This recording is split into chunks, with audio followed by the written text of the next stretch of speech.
Review of the Slavic Book of Death, Departure from Yav According to the Laws of the Russian Spirit, author Viktor Miroshkin.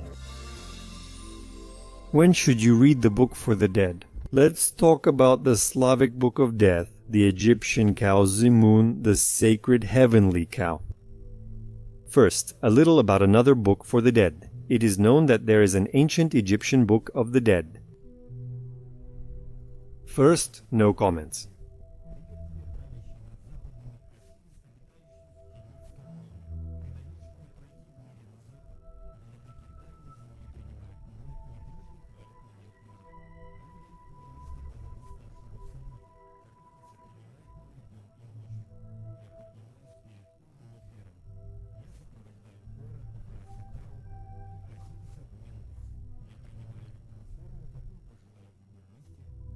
My card didn't want to, and now with comments it will be quite difficult to read. Greetings to you, ruling over the Westerners, that is the dead, Osiris dwelling in the House of Shadows. You let me pass in peace to the West in peace, meaning dead or without a fight. It is interpreted by some as being in bliss. The lords of the secret land welcome and praise me 3 times in peace, honoring God, the Son, and the Holy Spirit, like a Christian sacrament. Each lord greets me once for a total of 3 times. Slavic tradition says the sun appears in the 3 worlds, Yav, Slav, and Prav, known as Yarilo the thrice bright. The secret land refers to the sun itself. They joyfully praise, receive grace, and celebrate it in peace. They give a place behind the elder in the council. A certain place in the universe is the nurse cow Zimun, who gives milk. The Milky Way cow nourishes everyone in the universe, accepts me day and night, that is, constant nourishment. I rise before Anefer, the one who exists beautifully. I accompany the choir. The son of Osiris and Isis is Vrasitau. Some call it a passage to another world, but I see it as just the dawn. It sounds very similar, and Osiris is the king of Egypt, but as is known in Egypt, above all is the sun Ra. The name Osiris is similar to the Russian Azaris, which means radiant, illuminated by the sun. Mendes is a place. Christians call the demon goat by this name, and there is also the name Mendes.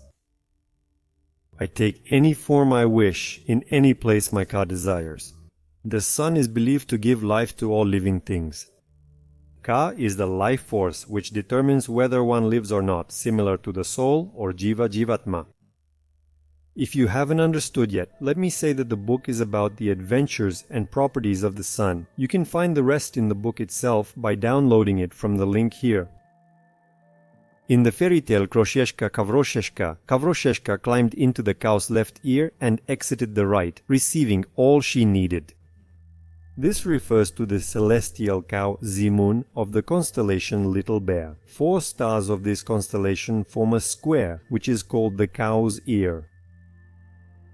I would call the ancient Egyptian Book of the Dead this way, the ancient Egyptian book for the dead, meaning for those who do not yet understand the structure of the cosmos. The initial level of understanding is childlike, however, nowadays everything there needs to be analyzed with keys.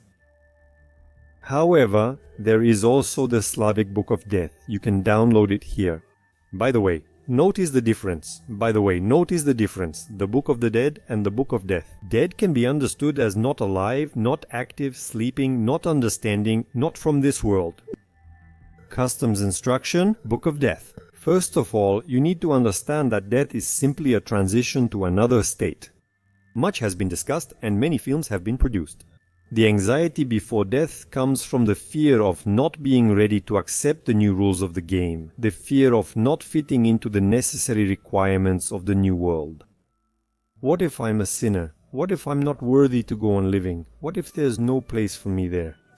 A similar kind of fear arises when setting out alone on a journey to an unknown place, like a deep and unexplored cave.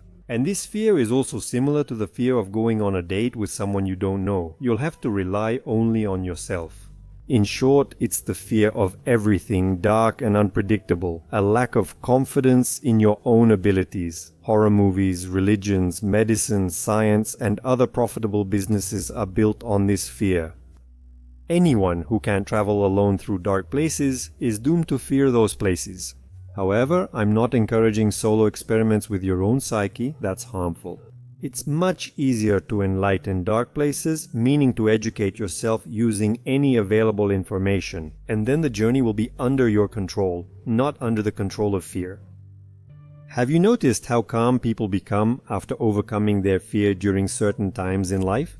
That's because they no longer see anything that could scare them. For them, everything is already clear about that dark place, and they have the experience of overcoming it. They're confident in themselves. In reality, they're not entirely fearless, and when something unknown and dark appears, they'll still get scared. They have experience overcoming it and can respond to their fear appropriately.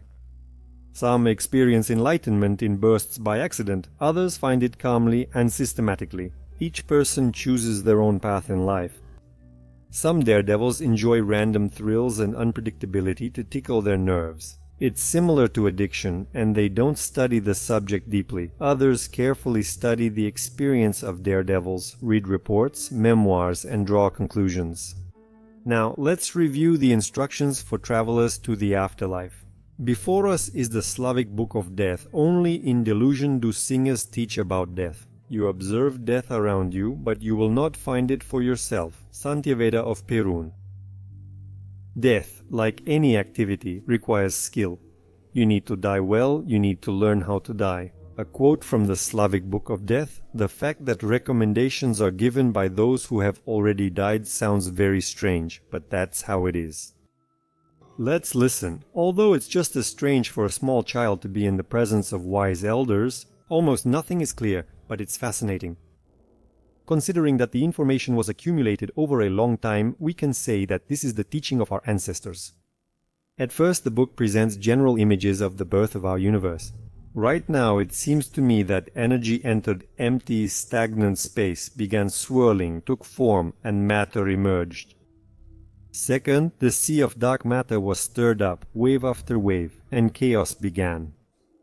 Then, information in the form of light penetrated the chaos. The chaos began to be ordered, and justice appeared. Not all of the dark matter was enlightened equally, and separation began. Fifth, from the darkest level, meaningful matter rushed toward the brightest levels of attraction. The golden path appeared, and space finally became stratified. From Navi, three main worlds appeared: Nav, Yav, and Slav. And above them, Prav. Altogether, this is our universe, the sphere. The world of Prav consists of spaces and realities that are closest to the original source of light, the Absolute. The world of Dark Navi is the farthest from the source of light. We live in the world of Yav, between the Dark Navi and the Light Navi, that is, Slavi. It turns out that in Yav we are kind of in a filter. The best from Yav goes to Slavi, to the Light Navi, and the dark is thrown back into the Dark Navi, into the underworld.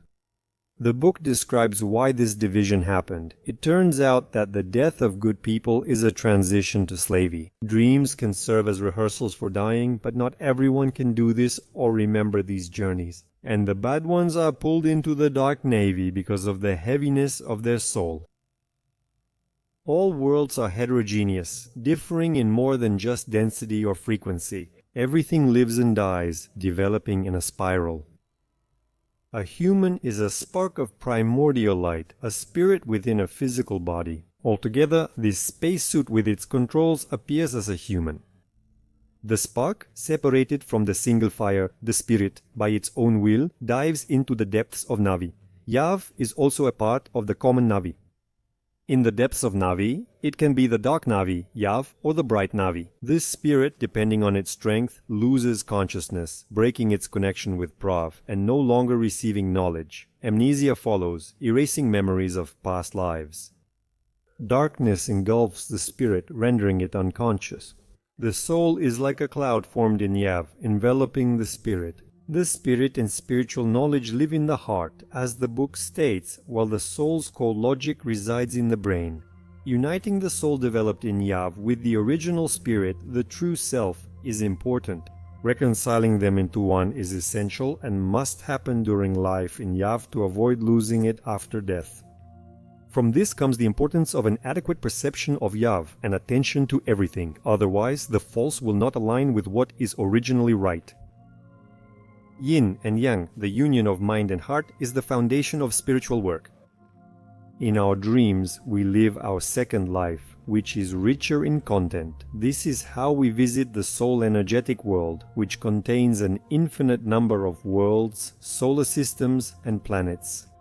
From the lower ones, dense in their composition and located at the border of physical matter, to the higher ones, where forms of life are extraordinary and beautiful, a person ascends in it as if climbing a staircase. This is the world of Navi Ocean, and the earth was extracted from this ocean. It is as if it is protected from Navi by a barrier. In our dreams, we develop a shell for the soul, meaning we practice carrying a backpack with artifacts we've acquired in Yavi. The shell needs to be strong so as not to lose the contents of the soul, emotions, impressions, and so on. Entities in that world are always ready to steal our whole backpack, meaning our soul. The spiritual and energetic world is everywhere, and it turns out that we have the same energy in our soul, but it's structured. It's like energy with information. An enlightened spirit, meaning one cleansed of the accumulated dark matter, transparent, is able to see spirits without a physical shell and can communicate with them, but only in dreams.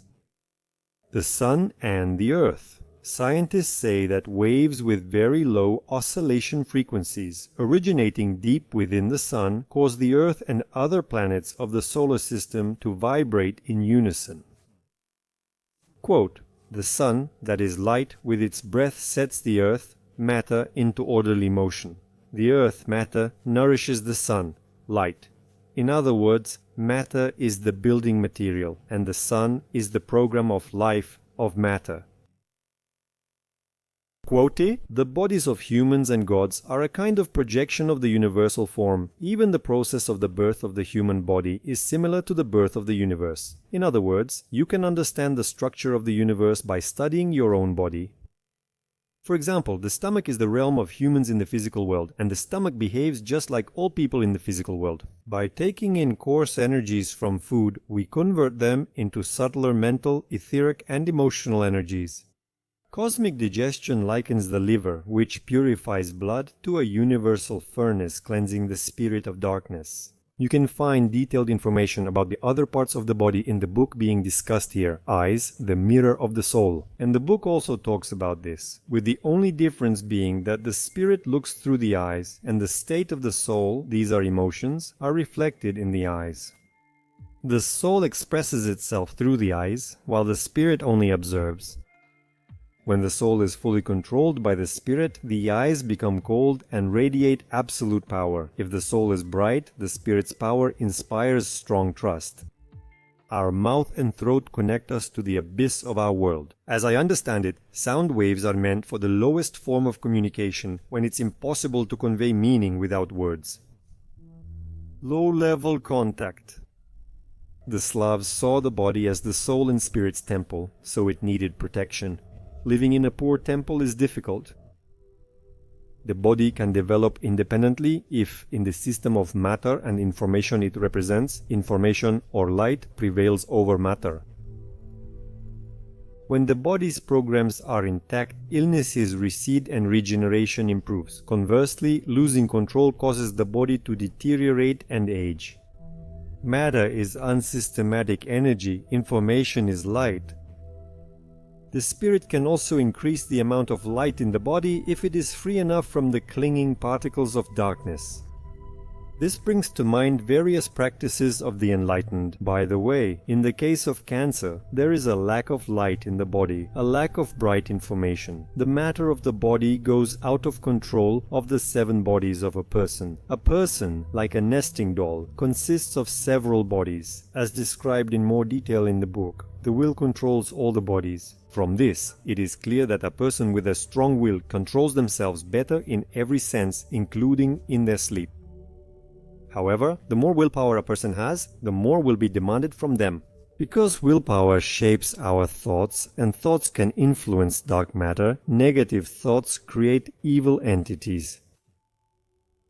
Sorcery with spirits through the Naf. A person creates their own bad world with their bad thoughts, because all the thought forms they create will be drawn to their creator. That's how the universe is arranged, and that's how the law of attraction of like to like works. Smart people think positively, that's why they're lucky. After all, their thought forms are always their allies in all worlds. And in our manifest world, the right images also help. There are also thought forms shared with other people. These are egregors. An egregor is a field formed by a complex of identical vibrations, resonance, identical psychophysical reactions during activity, resonance of vibrations, identical activity. Smokers, drinkers, fans, collectors, fishermen, friends, and even family also create their own egregores. While living in the physical world, a person turns low frequencies into high ones, converting everything they encounter into versions of their own energies. Cut hair, nails, and so on are energy with our personal information, and this is a connection to the body not at the DNA level but at the level of matter. All these energies are the property of each person. A person can probably take these energies with them to another world, sort of like money, or to be included in their new shell. I don't know about that. Probably that's why everything related to the body was burned, transferring their energy, their matter to another world in this way. They contributed for the future and to keep it from sorcerers.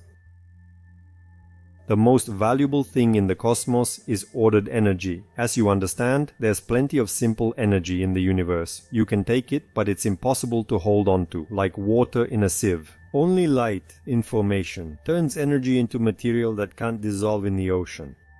Many fairy tales contain hints about the importance of subtle handling of the energies of the ocean.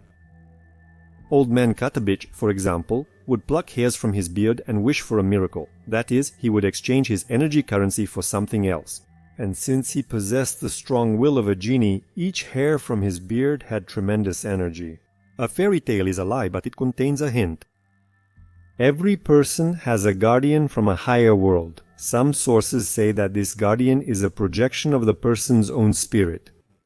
That means each person helps themselves, but with varying strength depending on the purity of their spirit. Navi's influence matters, along with conscience and the link to Prav.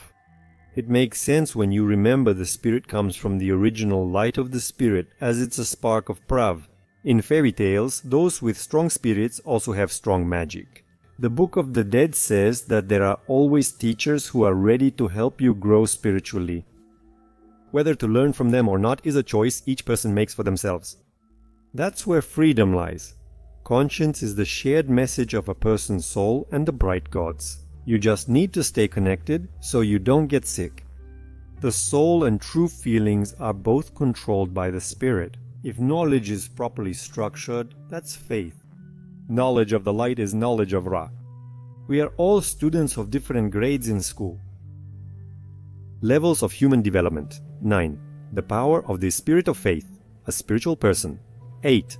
The power of mind and will, an inspired, intelligent person who creates with the help of spirit. 7. The power of the soul, soulful, which differs from spiritual by a different level. 6. The power of the word, a creator. 5. The power of thought, a thinker. 4. The power of will, strong-willed, free. 3. The power of reason, meaning intellect, rational and intellectual. The power of feelings, sensitive, sentimental, 1. The power of instinct, instinctive, the lowest level. Inhabitants of Yav, in human form, as is God living on earth. A person, a human, an inhabitant. The minus level. The undead, non-humans, demons. Animals of the looped world have the appearance of humans. Let's take a closer look at us or us, a person who has reached the level of the gods. A person has an individual particle within, that is, a spirit temporarily residing in a physical body.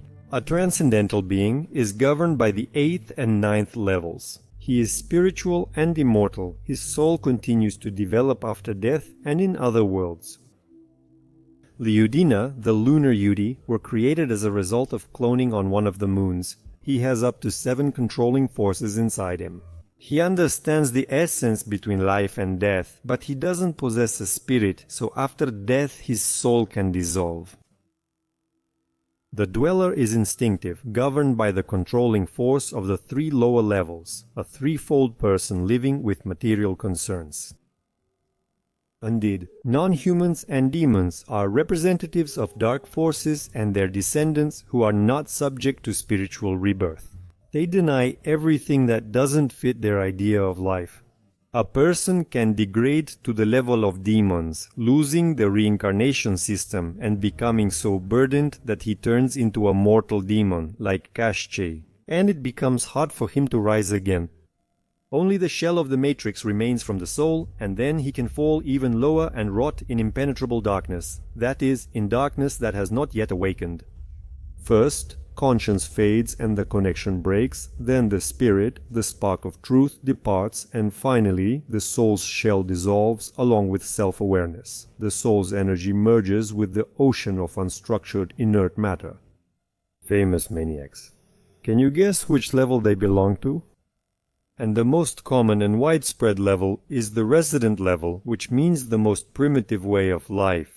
In the Bible, people with the number 666 are called beasts, but 6 plus 6 plus 6 equals 18, and 1 plus 8 equals 9, which is a number of harmony and unrelated to beasts. It's just that such a person is like an animal in their desires. Hierarchy of needs according to Maslow. Spiritual needs, need for status, need for love, need for safety, physiological needs. Section 4. The Slav's view of life and death. Now we address death. It turns out that death is a change of dimension, a creative process. The world changes, the body, like clothing, remains in the world of Yav, and the spirit, with the soul as a backpack earned in Yav, moves on. Subtitles. There should be moderation in everything. Don't overdo it with spells and magic. He drank 6 liters of living water, overwhelming his kidneys. Every joke has some truth. Subtitles. The Slav's view on life and death. Subtitles. This section of the book is like an astronaut's manual, how to use a limited food supply and how to find nourishment on a planet. Warning, the comfortable food supply is only enough for 43 years. The battery will run out. After that, you're on your own. Calculating astronauts prepare themselves in advance for this case, even before the 43 years are up, while the unprepared ones suddenly shut down after 43 years. They drop out of reality. Some even eject themselves from reality in a suicidal way, having lost the meaning of life. However, we astronauts also have a mission, to collect material for future generations. The material is the content of the soul, information. And so that it wouldn't be boring to stay on Earth, besides astronauts, there are also various stalkers on the planet. These are not people, that is, ghosts, so-called aliens, and generally grey personalities with vague characters. Stalkers take anything that's not secured. They are difficult to get along with.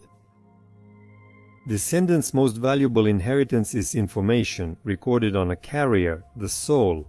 Thus, ancestors' souls are a prize for their descendants. Descendants copy this information onto their brain flash drive through their conscience and gain intuition. Each family line is like its own beehive, figuratively speaking.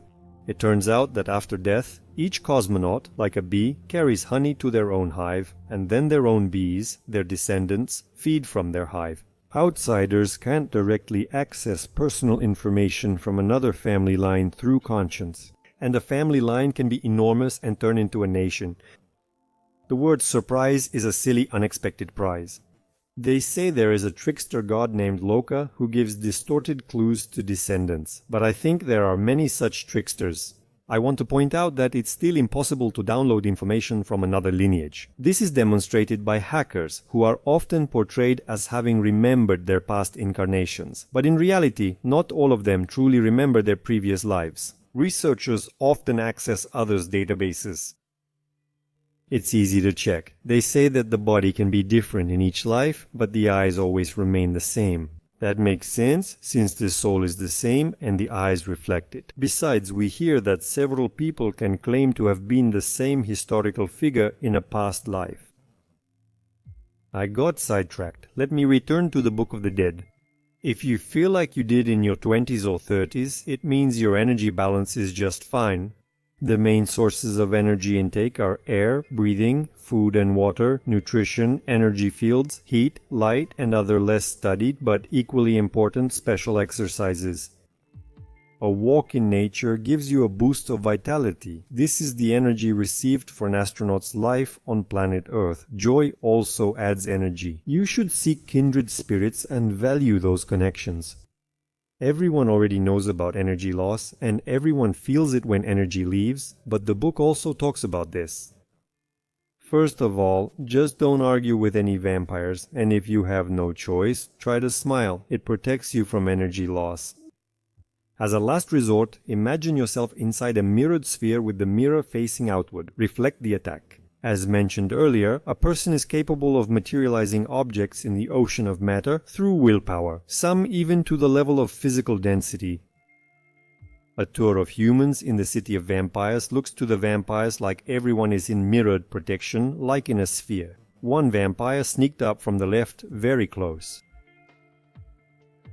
Losses and a useless waste of vital energy. Any illnesses, whether physical or mental, constant, prolonged and chronic, excessive physical or emotional stress, worries, fears, irritations, malice, anger, prolonged inactivity, passivity, boredom, laziness, extended daytime sleep, overeating, consumption of poor quality food and water, internal mental repetition, rehashing emotional events of the day with inner dialogue or conversation, in other words, getting stuck in a loop. At the same time, negative events are sort of experienced again and can thus escalate and grow. Empty conversations, arguments, gossip and intrigue, negative company, shows, bad books, negative living conditions, social, environmental and climatic. Bad habits, computer games, drugs, smoking, alcohol use, and so on. Every child already has so many computer games prepared for them, it's mind-numbing. The next important energetic task for a cosmonaut on planet Earth is to earn a body of glory.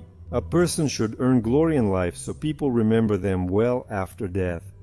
Especially relatives, since it is the relatives who remember a person the most. Glory means joining the common flow with the lava. To glorify means to catch, to seize. Those who glorify catch the common flow and join it, so it's important to understand whom to catch. You might end up absorbing negative foreign energies. Illness isn't your power, it's foreign energy that enters the body. Honor your ancestors' glory for better health. Engar, or the Mystical Magical Dictionary, talks about the concept of glory. The body of glory is an energy body achieved through spiritual evolution, Slava. One who receives the body of glory can turn material matter into energy, the material of Slava, and move freely between worlds. The body of glory represents the spirit's final stage of incarnation in the physical world. I think this means that the body of Slava is energy with a high degree of saturation with light. A fairly organized program. In Slava's world, the spirit gains a universal spacesuit for both the bright Navi and Yavi worlds. He has nothing left to do, although traveling through all the worlds is possible, including the world of Dark Navi. Thus, even Isus seems to have visited the Dark Navi. This is described in the descent of Isus Christos into hell. A bad reputation drags you to hell. The villain's costume turns out to be too heavy for the light Navi, and you can't live like that in Yav either. A small clarification. You can't leave evil unpunished, because if you do, you become an accomplice to that evil. They say that some special people managed to accumulate so much material for the body of glory that they were able to move directly from the world of Yav to the world of Slava without experiencing obvious death. You can learn more about Slava in the Book of Death. The next point is the Slav's understanding of the phenomenon of death. Look deeper, learn to discern. The Slav's understanding of the phenomenon of death. It first discusses names, writings and stars while naturally highlighting their connection. But we all know that everything in the world is connected, just with different degrees of strength. More interesting is how. Does the family tree remind us of our unity and shared energies? We are all frequencies and emit them, creating mutual connections and influence. But what about names? Do they also emit or absorb frequencies? I think yes, that's how it is. Prayers, spells, and magical words are spoken for a reason, both aloud and in the mind. And we already know from my previous analyses of this book that thoughts have the ability to program the ocean of energy. They can create thought forms and can generate certain entities. This shows that names also help create thought forms, special manifestations, and infusions. Moreover, this energy informational cloud envelops its owner. The name given at birth is recalled and spoken many times with different infusions. Glory is attached to this name. The previous part was about glory. I came across this picture on the internet. And who was Vladislav named after? And he behaved accordingly. Or maybe he spent his life trying to prove he wasn't a camel. Sorry for using you as an example, Vladislav. Wishing you success in life and beyond. A glorious name leads many people, not just its owner, and makes you act in the way that the name implies. A name was given intentionally, not randomly. They even calculated the frequency broth based on the date of birth to know the newborn's predisposition to a craft and their possible cleverness. And the composition of the broth was constantly changing. Every moment, the positions of stars, planets, and objects shift relative to every point in space. Nothing stands still in our living world. Here is an example of calculations for a newborn. So it turns out that at birth, the object gets its engine started in unison with the broth. Resonance happens later when the characteristics of the frequency broth are repeated. On birthdays, there's usually resonance between a person's internal frequencies and the external frequency background. At the same time, some people start to feel unwell. This is because the accumulated astral dirt falls off, and by then it may already be perceived as something familiar as your own. That's why letting go hurts. A similar thing happens on your birthday. It's like a cleansing. But if something bad that's deeply embedded in your body falls away, sometimes regeneration doesn't happen in its place. Old age begins at the worn spots, a loss of form. The body may not recall how things were before the dirt stuck or how things should be. In that case, you'll have to work hard for regeneration. Look for the methods in the Book of Death under consideration. The Milky Way, or the Milky Way galaxy, is the galaxy where Earth is located. Here's a hint. In the Little Humpbacked Horse fairy tale, there's a scene with rejuvenation by bathing in boiling milk. And also, if someone doesn't know, we have the Milky Way and the cow Zimun. Do you sense a connection to the fairy tale milk? I believe the storyteller is suggesting the stars' influence and their rejuvenating effect. Boiling milk symbolizes cleansing frequencies, with milk representing the stars' energy. Among the Slavs, the best energies are considered to be those coming from the cow Zimun, that is, from the Milky Way. According to various sources, the Milky Way, or our galaxy, was created from the milk of Zimun, and it's best to do rejuvenation on your birthday. Apparently, that's why at such a moment they invited their best friends and prepared the best food for the birthday person. Friends would praise the birthday person in unison, which meant inviting a stream of energy from the ancestors. With this positive frequency for the birthday person on their birthday, they would fill them with energy and at the same time cleanse them of the dark, negative energy that had accumulated over the year. He would enter into resonance, amplifying his life vibrations, and quality food allowed his tissues to regenerate. Everyone was happy as the recovery succeeded and youth returned. Now everyone believes birthdays are for drinking excessively and doing harmful things, even compromising themselves with indecent actions. Beauty, on the contrary, here it is. Welcome to modern realities. A year of life crossed out. Hello, old age. Hello, old age. People have always tried to name children after famous, respected ancestors. Can you guess why? What did they want to attract to their own descendant? For those who haven't guessed, I'll tell you that in this way, descendants could resonate in their lives with their very best ancestors. The connection, meaning conscience or intuition, worked more powerfully. The strength and experience of great ancestors have never hurt anyone. The Slavs did not fear death and could willingly go there and return. The Book of Death contains descriptions of these rituals. People prepared for death in advance. The corpse is burned on a funeral pyre, and the soul, purified by fire, easily ascends to the heavenly firmament. There, parents wait for their children, friends reunite, all separations end, and every dream is fulfilled. The soul stays oppressed underground, unable to escape to the light of fire or the stars, as powerless and still as a swaddled infant, a trapped beast, or a slave chained to a millstone is the soul of one whose body lies buried.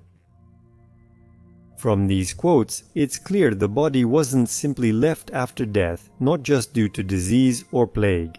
I've already explained how people convert food's low frequencies into their body's higher frequencies. These frequencies now belong to a specific soul. They're drawn to it. Accordingly, the soul is also drawn to the body. This connection is strong. That's exactly why we return to our bodies after astral journeys in our sleep. Grada, Slavic body farewell rituals. Even after death, the soul remains drawn, like earth to the sun, but they never unite. Those buried after death must wait for their bodies to decompose in the ground. However, this property was also used by the Slavs to protect the earth from all sorts of filth on a subtle level. The bodies of great princes and priests were honored and arranged in mounds with necessary equipment. The burial mounds still exist today, and the great ancestors can still serve their protective role. It seems like a fairy tale, but who can deny it? The Slavic Book of the Dead, I will now call it not the Book of Death, but the Book of the Dead, meaning a book about what happens beyond the borders of our world. Yavi. As expected, the Ruzig people, like any other people of Midgard-earth, have their own Book of the Dead. It describes everything that happens to a person when their body dies, what they feel and experience, and what they should do when they find themselves in different realms of the other world. Our ancestors teach us this. After a person dies, the soul follows several main paths. The path depends not only on the soul's ability to control bodies, but also on the purity of the soul. First, it can ascend to the higher divine worlds. It's strange not to want to get there. Secondly, if a person behaves unworthily and commits misdeeds, the soul can descend into the lower worlds. I think for those who descend into hell, there won't be any secrets there. They already knew what they were getting into, even while they were alive in Yav, although they hoped to get away with it through communion, prayers and donations. But such excuses are gladly accepted only by businessmen in Yav, and the soul of Gryaznulia will remain dirty. Thirdly, after death, the soul remains as a ghost on the edge of the world of Yav for an indefinite period of time. The funnest option is neither here nor there. This state of the soul as a ghost after death depends on many factors. First, if the soul has an immortal spirit, then this state can last for as long as possible. Some may even like playing tricks and scaring people. Second, if the soul does not have a spirit, it will exist as long as it is remembered on earth, and after that it will dissolve into the information field, and unconditional non-existence will occur. Like nirvana, family tombs, monuments and books extend the existence of these souls on the edge. But what is the point for a soul to exist in a forbidden place? Lacking meaning, these souls become ghosts and often more evil. The third state is a collective image of the connection between the souls of the dead and the souls and deeds of the living. It reflects the interconnectedness of different worlds of the universe in the concept of a temporary intermediate refuge for souls. Probably in this state the soul can mature, somehow participating in the lives of the living in the physical world. Or it seems it is like a coma, when the soul can wander in parallel worlds and live there. It is not exactly known. Fourth, if the soul fails its duty and lesson, it will face another incarnation among people. And it is possible that this incarnation follows from the previous third intermediate state or after purification in the Navni hell. That is reincarnation. Reincarnation is mentioned in various religious teachings. For example, the wheel of samsara is a Buddhist concept of reincarnation, a cycle of forced births and deaths. The wheel of Dharma is a symbol of duty and justice that should be followed throughout life, representing spiritual transformation. Buddha gave 3 cycles of teachings, each of which is considered a turning of the wheel of the teaching. The choice of the afterlife path belongs to the person and is made during their lifetime.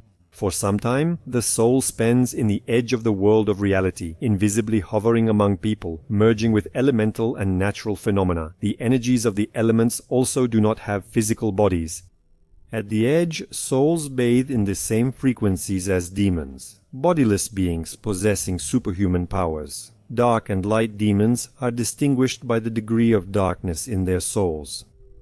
From this state, perhaps, the soul can learn some lessons and thus finally determine its further path. They still have a chance.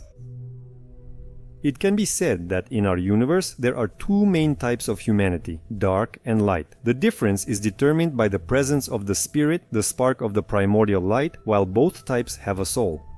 The absence of spirit leads to the absence of conscience, meaning there is no connection with the primordial light. It is said that this is exactly why the dark ones do not possess such a quality as the energy of love. There is no desire to create without payment. The dark ones demand payment for everything, but the light ones can create for free. Their energy does not diminish because of this, and the energy they spend is replenished by the spirit or by the noble response of other souls to the love shown to them. By the way, during exchange, gifting, or selling, there should be an energy balance maintained between the parties involved in the transaction. If one of the parties considers the deal to be unfair, they may wish to make up for the loss, but this desire should be voiced during the transaction. Claims to the cosmos are not accepted retroactively. Therefore, the thief will definitely pay to the extent determined by his victim. This could include anything, like the thief's health, his loved ones, or a curse lasting generations. That is the cosmos justice. The book in question has more details about the plans for using humanity. Read it if you're interested. It's all there. Let me remind you again, without spirit, immortality is lost. This serious flaw was unacceptable to the gods, and to fix the situation, Jesus Christos was sent to our earth.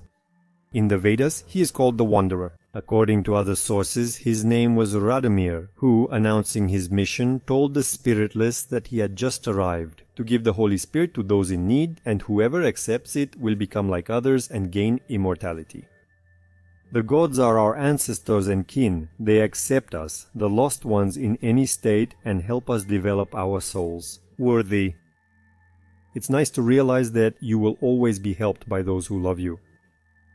The Volkhvs read this Book of the Dead to the deceased for 3 days after death, offering guidance on behavior while passing through different worlds on the way to Svarga, the Pure. At the same time, all the living are removed from the room. There is a reason for this. The recently deceased might pull someone along with them. Let's also remember to cover the mirrors and consider why visions can lead to losing one's mind or sanity. The Magi, of course, help and predict what to do, but the deceased himself should have done certain things for himself while he was alive. By the end of one's life, it was necessary to form one's own behavioral program that recognizes one's true self, that is, the spirit. This is the situation when no one but you can help. Fortunately, technologies for this journey exist. You need to learn how to enter sleep without losing your daytime awareness, without drifting off. Essentially, this is the practice of out-of-body experiences, and there is a lot of material about it on the internet. A trained person can calmly and consciously cross over to the other world in their final moments. Lacking this skill, the soul risks oblivion and must repeat another year in the grand earthly school, as cosmic laws dictate. This is how great the value of self-awareness is. You benefit from feeling yourself as a spirit in control at every moment, both in the physical world and beyond. Further in the Book of the Dead, it talks about the priest reading the book for the attention of the deceased. We are still alive for now, but let's take a look at this process of giving guidance to the dead. As stated above, the soul of the deceased has 4 paths. The first is ascending to the worlds of glory. The first stage lasts up to 3 days, signaling that the time for the person to leave the world of Yav is near.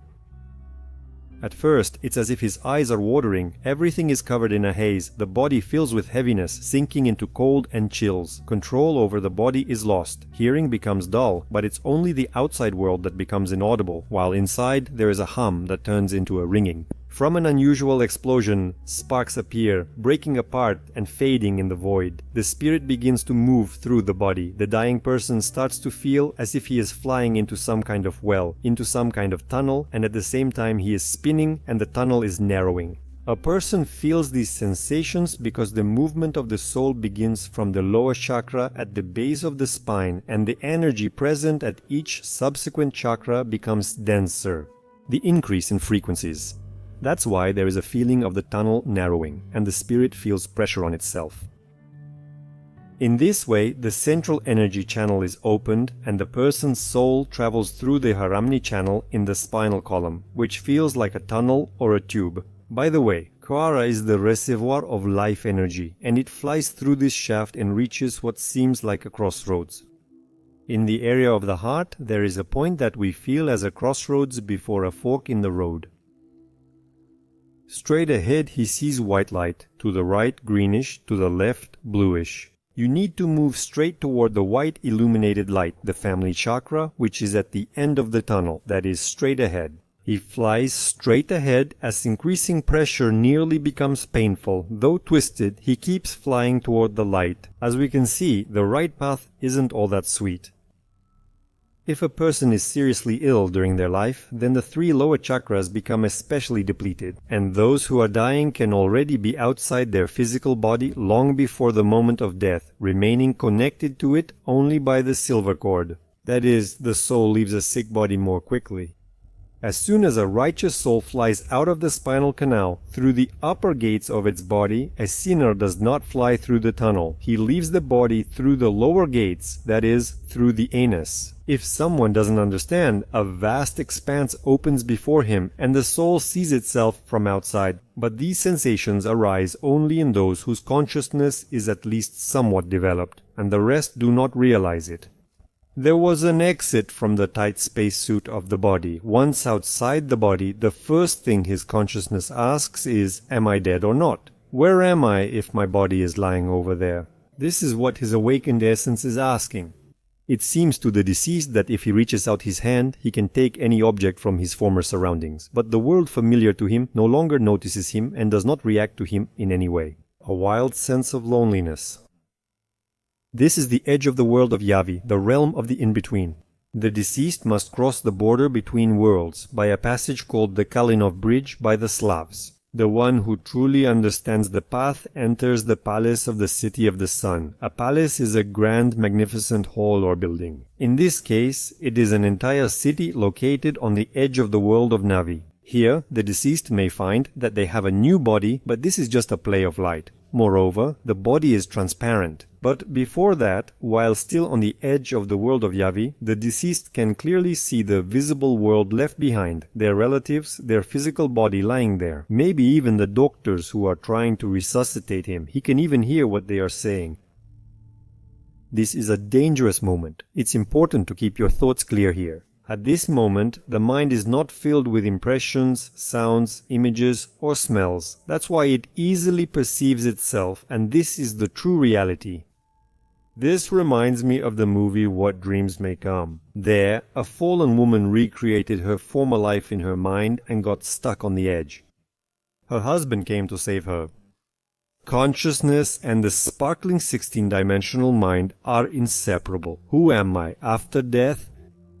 We dive once again into the study of the conscious path of the soul. I'm retelling the book as I understand it, with my own additions. So death, finding himself simultaneously beyond the line of poverty and wealth, the modern person usually gets confused or turns into a vegetable. This conclusion is drawn in the Slavic book of death.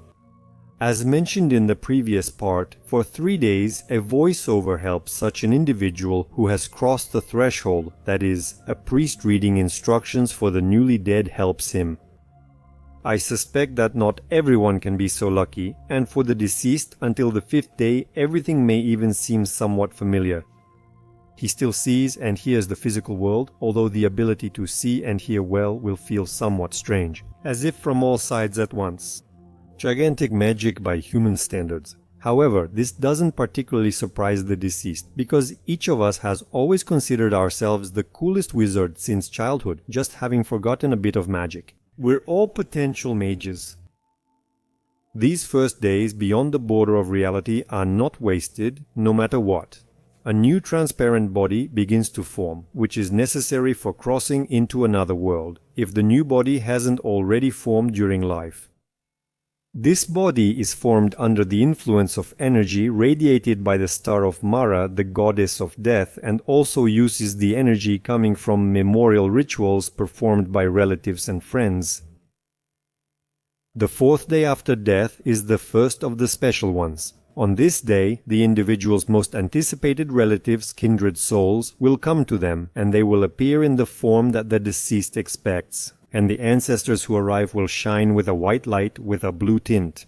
On this day, many will suddenly feel naked, because there is no physical body, and you can't hide your inner emotions and sins behind facial expressions. Artistry won't help. The bare soul of the sinner will be horrified by its own sins. No one will want to appear before their loved ones or relatives in their most shameful state.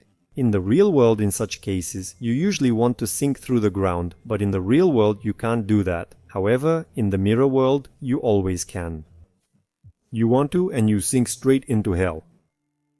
The funniest thing is that sinners sink into hell not out of shame, but out of fear. The book says sinners feel fear when facing their glowing ancestors. A sense of unity with your ancestors, camaraderie, love, and brotherhood keeps you from sinking into hell. Basically, it makes sense because the deceased goes to the house where the ancestors live, and at this stage, he is a guest. A terrible guest has the right to be refused, so that he doesn't destroy the proper society. A pure soul is not afraid. It will calmly meet the shining ancestors. The fifth day arrives. For those fortunate in the underworld, what comes next doesn't matter. On this day, the god Veles arrives, and the dead cannot escape his judgment. Radiating pure white light, he will hold in his hand a scepter with 5 runes symbolizing wealth, prosperity, power, strength, and glory.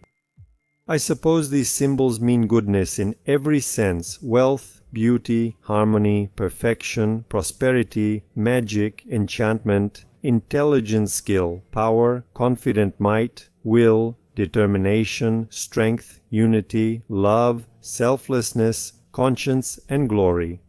Veles appears on Volosovo's coat of arms, embraced by the mother of God, Egin Yagam. Baba Yaga is known as the guardian of the boundary between worlds. And the grandmother can also give a little gift to a brave individual, a guiding ball of thread. Here, one might assume that the ball of thread could turn out to be anything. The grandmother is a known trickster, as seen in Morosco. The ball of thread could be a kind word, fairy tale, bird, feather, kick, companion, etc. You have to listen very carefully to your elders. Even in the real world, they gladly hand out balls of thread to brave young explorers. After 3 days of memorials, the late Adifi Rambov might feel so relaxed he no longer wants anything to do with the radiant Veles and Yaga. Moreover, if the soul doesn't fall into hell at the sight of its ancestors, it will think the job is done and there will be no hell. For such a confident soul, with Veles and Yaga's arrival, Peklo's gates will slightly open, letting out a pleasant warmth. There might even be music, and for many it could feel like a lively bar with dancing. Like attracts like, meaning the filth clinging to the soul will pull it into Peklo. By the way, Mr. Tarantino showed something similar to such a deceptive, cheerful place in the movie From Dusk Till Dawn. That bar is also on the border. Apparently, Mr. Tarantino closely studied the Book of the Dead. The white light will distract from the hell that calls with black warmth. Whoever overcomes all urges of anger toward the white light of Veles and manages to accept Veles' guidance will receive a pass to a better world and a ball of thread. Day 6. We go through the gates of hell. Further narrative is unnecessary. However, there may also be complete uncertainty. Those who haven't chosen, received Veles' guiding thread with Yagina, or entered Peklo's gates yet, won't be abandoned. He will see the god Crow, radiating pure yellow flame, and in his hand he will hold a yellow diamond. The crow will be embraced by the goddess Karna. Who is the god crow and his companion Karna? Based on what the internet suggests, the crow is a god who controls the roads of human destinies. Only the god crow can determine the fulfillment of a person's life purpose. So, to someone who has died and is unsure about their path, the crow will come to help and decide whether to allow this person to finish what they started in the world or if reincarnation is needed. Don't be surprised if you see the crow. It's the god ruler's companion. He accompanies the souls of the deceased to the gates of Iria in the pure bright Svarga, and along the way he tells the souls about the high goals they were able to achieve in their spiritual and personal development in fulfilling their life's purpose. Midgard Earth in Yav. The raven, the guardian of living and dead water, gives the soul of the deceased the opportunity to return to their own body so that the person, having returned to the world of Yav, can complete their unfinished business, resurrection. Someone who has survived clinical death changes their behavior, no longer wastes their life in vain, and finishes the business they didn't have time to complete. But that's another story. The funniest part is, if returning to one's own body is impossible, the god Voron asks goddess Karna to find a suitable body for the soul, and it always works out. Apparently, that's why there are young geniuses who quickly fulfill their potential and leave this world. And it's also interesting, are all suitable bodies humanoid? But let's go back to the beginning of the sixth day. Vorona and his companion shine with the yellow light of unbearable intensity, and the light of Yav is still present with a bluish glow. The yellow light will herald something new, and that usually scares people. But Yav's bluish hue will radiate a calming familiarity. If the soul is drawn to the bluish light, it will return to earth, to Yav, and the soul that manages to unite with Vorona will go further and higher. To put it simply, you need to share what your soul has accumulated with God. If what you've accumulated is petty and foolish, it won't be fitting to share that with the great God. It won't work. It may look like the crow will take you away that day, but he's just handling reincarnation. The seventh day will come, then the scenario with the appearance of God and his companion will repeat again. For those who have not yet accepted Veles and have not gone for reincarnation, God Siva comes. I checked on the internet, Sivi means wintry or severe in Old Russian, and sometimes that's what they called Perun. See the Vedaslavan by Verkovich. In India he is called Shiva, but that's a distorted name. Another name that shows the color of his golden hair is Rudi, and in India Shiva is called Rudra. He shines with a pure red flame. He is embraced by the Holy Mother Radha, who is called the goddess Diva in some sources. A dull red light mixes with the bright, painfully pure red glow. This time, once again, the story of choosing a path repeats. Whoever picks the calm red shade is led directly to becoming a ghost, and that spirit will never escape. This is eternal misfortune in the dead ends of the back alleys of worlds. This is a very dangerous moment. Emotions like revenge or earthly love create ghosts. Earthly passions pull souls toward earth and eternal misfortune unless someone helps them. Ghosts can't progress further and must reincarnate as humans on earth to move forward. After the period of imprisonment as a ghost ends, souls can try again to ascend to higher worlds. Except for the grey winter Perun, no one can grant freedom to ghosts. Perun frees such spirits on the winter day of Perun. Once, they say, during such a rescue mission to the ghosts, Perun left the passage to earth unlocked, and the evil spirits poured onto the earth just as they were. Then Perun had to cleanse the earth of the materialized ghosts. This is described in the holiday of Kaledam. Meanwhile, for the deceased, the eighth day arrives. On this day, the god Svetovit appeared. People apparently asked Svetovit in advance not to send them to the giants and also not to bring war to their land. They pledged to train their willpower and love of freedom even without war, but they only appealed to his scepter, which was left on earth as a reminder of Svetovit. Rjavardialen sont tapatumi subject to permission. Did Tutu show up? I don't know exactly what the Svetovit scepter looks like, but there is this ancient thing with unclear functions, Vajras. In Sanskrit, this word means both lightning and diamond. He has a body that shines brightly with pure green flames. The bright green radiance is mixed with a dim greenish light. This time, the deceased's will is tested, the ability to remain independent. If the deceased avoids the greenish light, he stays untouched. Otherwise, he will train his will in the world of eternal enmity, develop a fighter spirit in the land of giants, and temporarily abandon his own path. I believe the army and war still serve as will training simulators on Earth. The gods do not accept slavery in any form. Day 9. The deceased remained close to the earthly world at the edge of Yaffe. The 9th day is the last one in this 9-day cycle. The new energy body is ready, relatives are commemorating the deceased, and the soul is completely separated from the physical body. Those who have passed the trials cross the border of the in-between world, the Smorodina River, through a special crossing called Kalinov Bridge. The river is simply layers of ether that the soul overcomes, and that are perceived by people figuratively as a river dividing two worlds. Crossing the Smorodina River, the soul loses consciousness and enters darkness, but is led by a guide. The purer the soul, the stronger its crossing. And here too there is a risk of falling into the underworld to cleanse the accumulated darkness. After crossing the border, the deceased lost connection with Yav, the Golden City. If the deceased crossed the interworld without falling into the underworld or getting trapped between dimensions, when consciousness returned, he would find himself in the world's borderlands. Navi would see before him a city shining with bright light, with streets and houses. In the Russian north, this city is Agart. To Scandinavians, it is Asgard. It is the realm of the goddess of death, or the city of the goddess of peace and immortal knowledge. Catholics call this place Purgatory, while Siberians and Belarusians call it the City of Light or the Sun. Some call it the invisible echo of the earth because of its resemblance to the earthly reality. The soul remains there for up to 40 days by our time, though time is different there. There, one finds answers to questions that troubled or interested them on earth. The third stage lasts up to 40 days.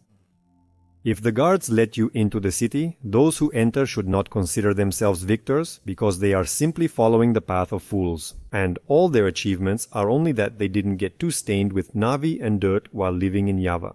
In the city, they know the dead fools who came failed to ask the right questions in life and never found the answers.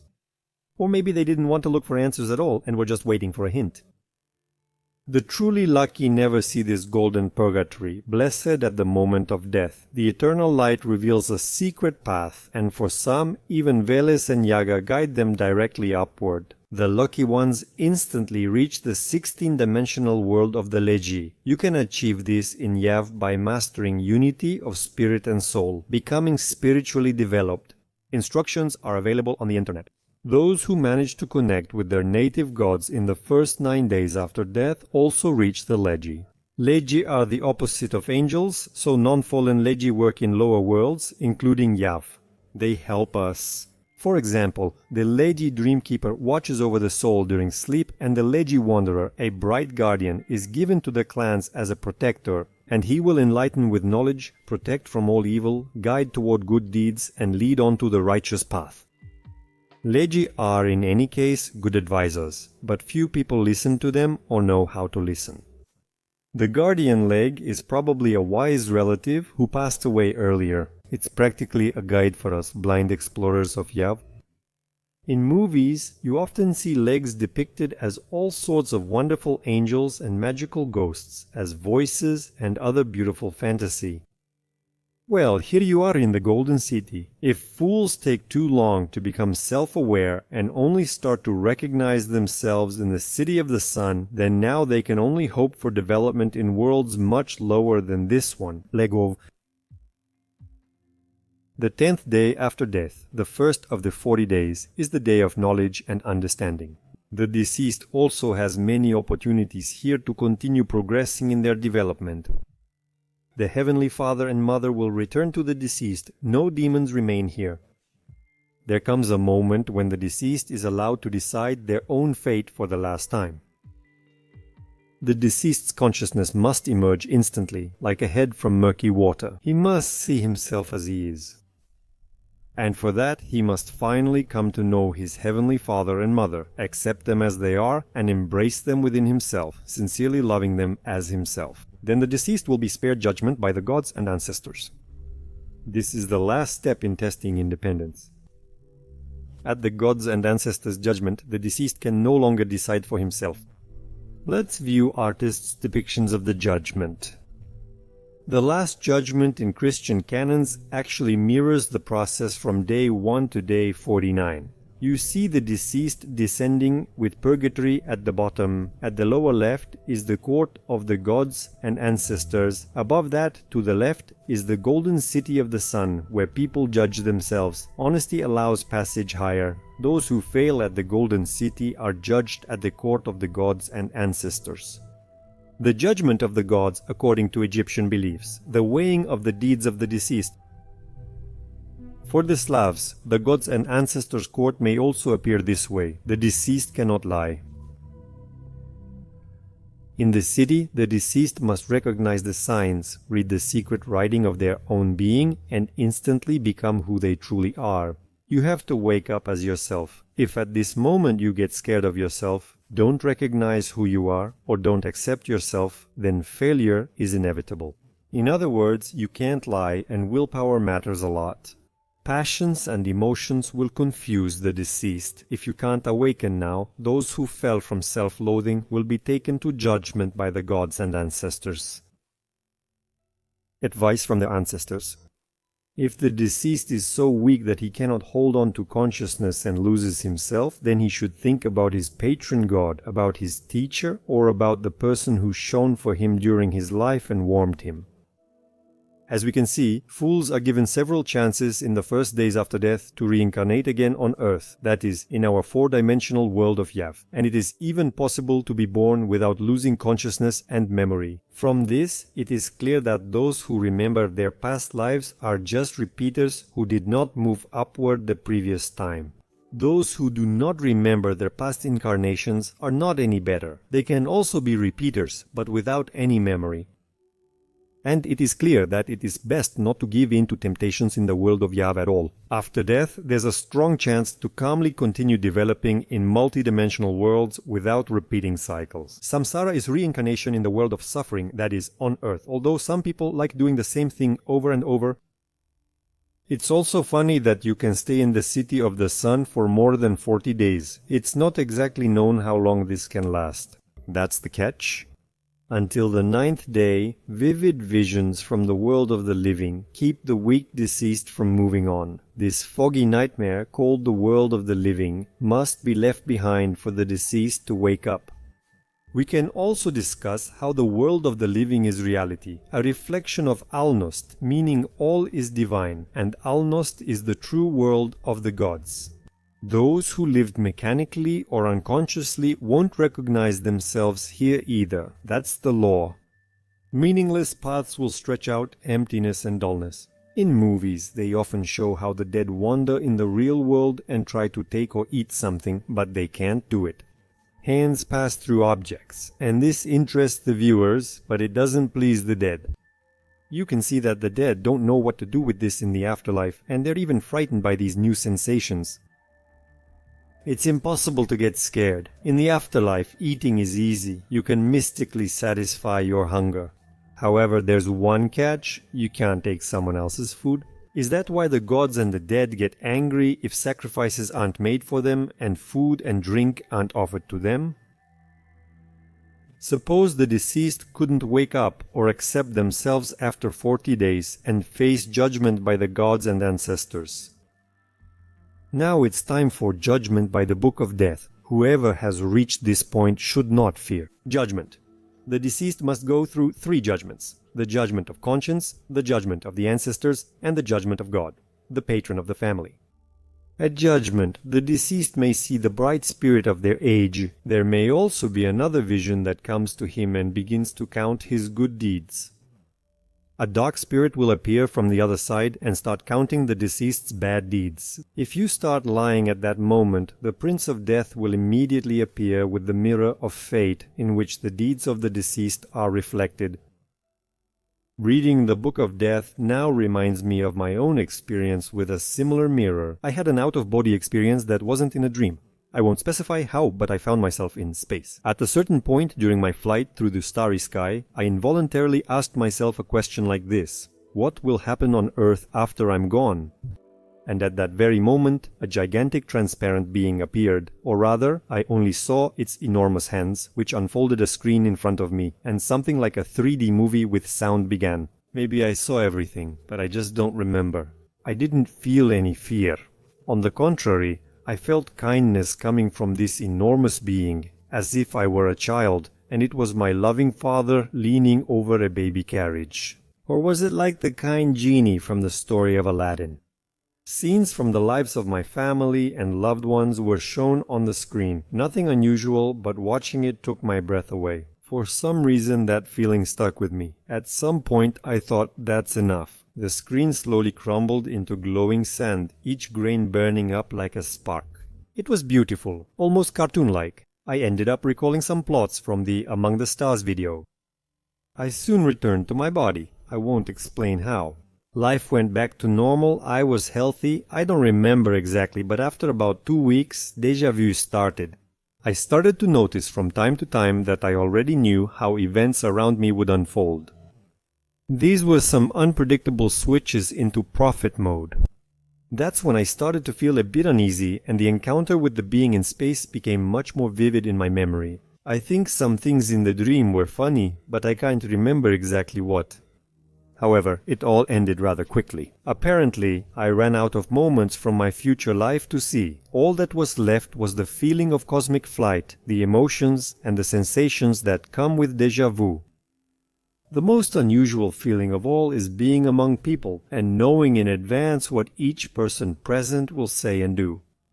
It almost feels like a puppet theater where everyone is sincerely playing their roles. But at the same time, I didn't dare to change anything in this play. It's amazing, but somehow I automatically said my lines and did everything naturally, as if someone was gently nudging me, making me do it. I was also observing everyone, myself included, as if from the outside. I knew when something would fall and what sounds would happen outside the window. If that state had lasted a bit longer, I could have played at being a prophet. I returned to the Book of the Dead. At the trial, the deceased judges himself from all sides, both the good and the bad. And you have to answer honestly for your deeds before your ancestors and the gods. After all, this is the last chance for liberation. If you fail here, your consciousness and memory will fade and the deceased will fall. Interestingly, if the deceased remembers at least their true name, the secret name, not the one given by their parents, and the names of their ancestral gods, and shouts out these names, they will be saved. Let me clarify that in addition to the name given by one's parents, everyone has 2 other names, but they are hidden from everyone, including the owners of the names themselves. These names can be discovered with the help of knowledgeable people. If you don't know who knowledgeable people are, let me clarify. These are spiritually developed people. You could say priests. These people are able, in a certain state, to see the name of a specific person. This state of knowing names is achieved under certain conditions with the permission of the person being initiated. I suppose that a person themselves can also discover their secret names. Let me clarify that among those names, one secret name is communal. That means it can be mentioned, spoken, or revealed. Although it is practically a characteristic of a person, it expresses their abilities and degree of influence. I think this is the name of the soul. Fire and water are both strength and weakness, just like secret names. But the second secret name is truly secret from everyone because it allows you to influence the person themselves. This name is meant for identification among, I won't say whom. I think this name is practically a key to magic. It's a level of access. If the deceased recalls a secret name, they can name themselves. And they will be recognized not by the guise that the deceased can take in that place. Most likely, any guise. Just remember the energy forms of ghosts shown in movies. There can be many of these forms. And the punishment for the oblivious is familiar. At best, such a simple-minded deceased will face oblivion in their next earthly incarnation. At worst, a ticket to the infernal worlds, hell through the eyes of an artist. Although it can be quite civilized there, for example, like in the United States of America under capitalism and the eternal struggle for some kind of infernal money or golden shells. Imagine that there is not just one, but many paths for the soul's development after death, and for different people, the paths of the afterlife journey are not the same. For example, a fallen warrior, a defender against enemies of his kin and his state, does not return back to the physical world for another lesson in self-awareness development. Such a warrior will not even reach the sun city of Asgard, and immediately finds himself in another place of the Nav world, in the so-called Folkhalle, the abode of the god folk, where he quickly learns everything he missed during his life. His life was unfairly cut short. He is a hero. Next, the warrior soul rushes to the Legi, who are basically warriors as well. It is said that present-day Orthodox Christians, who according to the ritual are given a paper with the message, "This is the servant of God, so-and-so," in their hands after death, end up as slaves in one of the regions of the Navni world, which is controlled by the god Yekve, Jehovah. Just to clarify, I'm not judging, teaching, or telling anyone how to act or what to believe. After all, according to the laws of the cosmos, everyone has the right to their own choice, and depriving someone of that choice is a sin. Another interesting clarification in the book concerns sorcerers, magicians, wizards, and all those who have accumulated mystical power in Yav. All these mystics, as the book says, must pass on their mystical power to someone. The book contains details about death, about such mystics. If the mystic succeeds in the transition, he retains his mind, memory, and senses, while his physical body burns in the fire of mystical power, the inner fire of the body, and turns into light. Only the most advanced humans can perform this transformation. In his time, Jesus Christ did this, leaving only an imprint on the shroud. I also remember Don Juan leaving with his companions in Castaneda. If the mystic transitions successfully, he immediately arrives in Purgatory, a sun city, for purification before moving on to the world of the Legos. As a bonus for such a trained soul, there is a power left to him, which allows him to move freely between worlds and realities in his new, subtle body, a multi-dimensional one, acquired during his lifetime. I believe such souls become missions and can appear in Yav.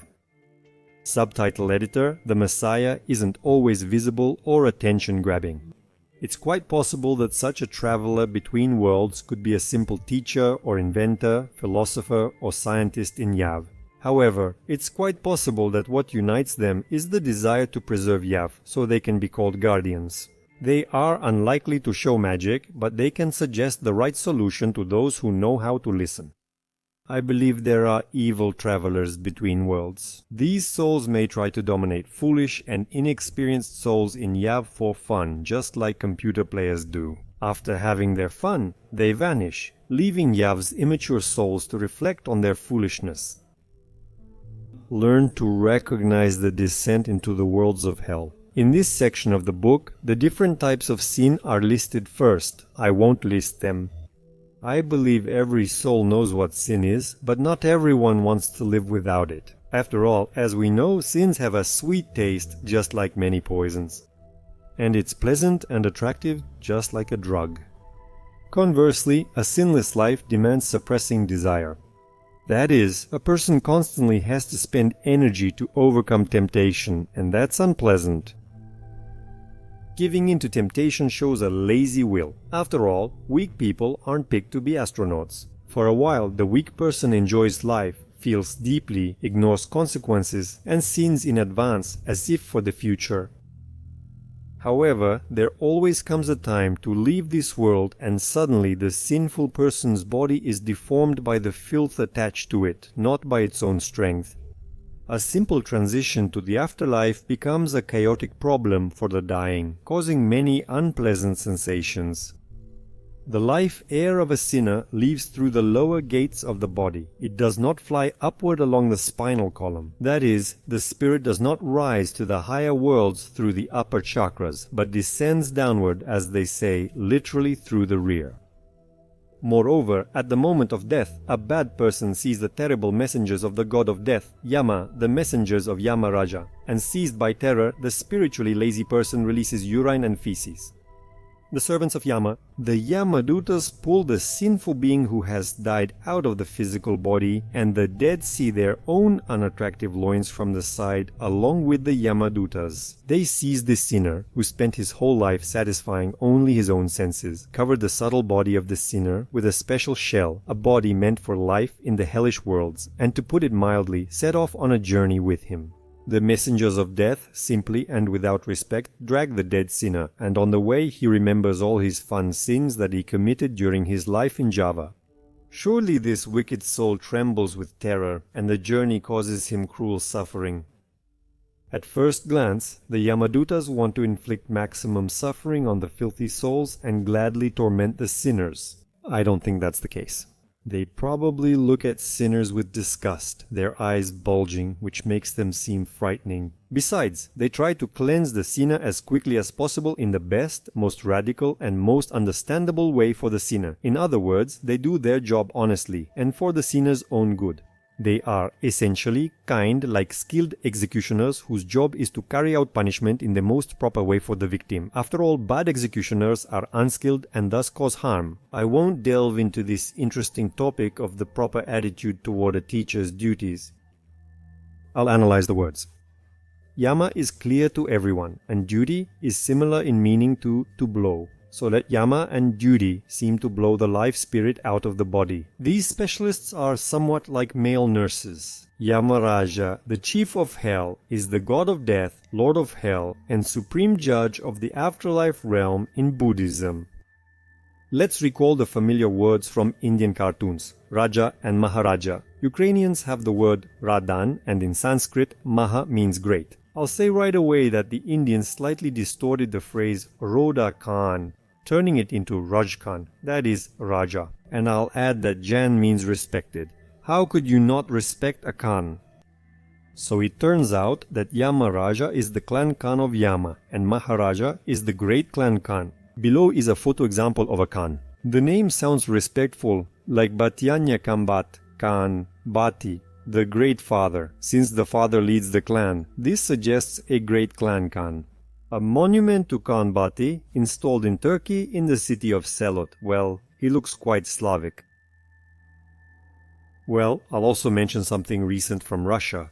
The title, Your Excellency, Predvoskoditelstvo, refers to the harbinger of light who stands above the sun's throne before sunrise. Excellency means the one nearest the sun, second only to God, standing behind him. That's my opinion. Returning to the Book of the Dead, it is said the infernal worlds are located a little below the earthly planetary system in the southeastern part of our universe. I don't know how long the journey to this hell seems to sinners, but in the Book of the Dead it says directly 3 moments, and the sinner finds himself before Yamaraja. After speaking with Yama, the sinner gets the opportunity to return to his body for 3 days. Apparently, it's to enjoy seeing the spacesuit he once loved and to reflect on eternity in Yama's realm. It's funny that there's nowhere to escape, even without an escort. After looking at his former self, the sinner is forced to cross a river of pus and blood to get to hell, his rightful place of residence. The river is wide, and only on the 18th day does the deceased reach the infernal world's edge, where they must recall their wasted life. Only on the 40th day will he be lucky enough to meet the lords of hell. During his stay in hell, the sinner must prepare for the most unpleasant questions. You can't deceive the interlocutors. And here, a miracle is possible. If the sinner has enough noble deeds, then there will be an opportunity to avoid further stay in hell. Good deeds are recognized even for sinners. Well, if not, then the soul receives its deserved reward in the form of a body of suffering and begins to atone for its karma in the hellish worlds. The magic word karma works even when you know nothing about it. Staying in hell is not eternal. Its purpose is to correct and educate. When a being serves its time in hell, it is reborn on earth, but remembers nothing except for bad omens. Most people think hell is bad, but this just means they sense sin within themselves. Good people don't fear hell. Jesus even went down there voluntarily, and all the sinners there were afraid of him, and the servants of hell could not harm him. There is an apocryphal Gospel of Nicodemus about this. But there is a truly terrifying place below hell, and the most terrible villains can descend there into the unending darkness where the spirit loses its human soul. To rise back up, the villain has to start all over again from the lowest forms of life. That's a real loser. Clearly, the human soul differs from other souls. Further, in this part of the Book of the Dead, it talks about conception, being in the womb, and birth. I'll skip this part. You can read it yourself.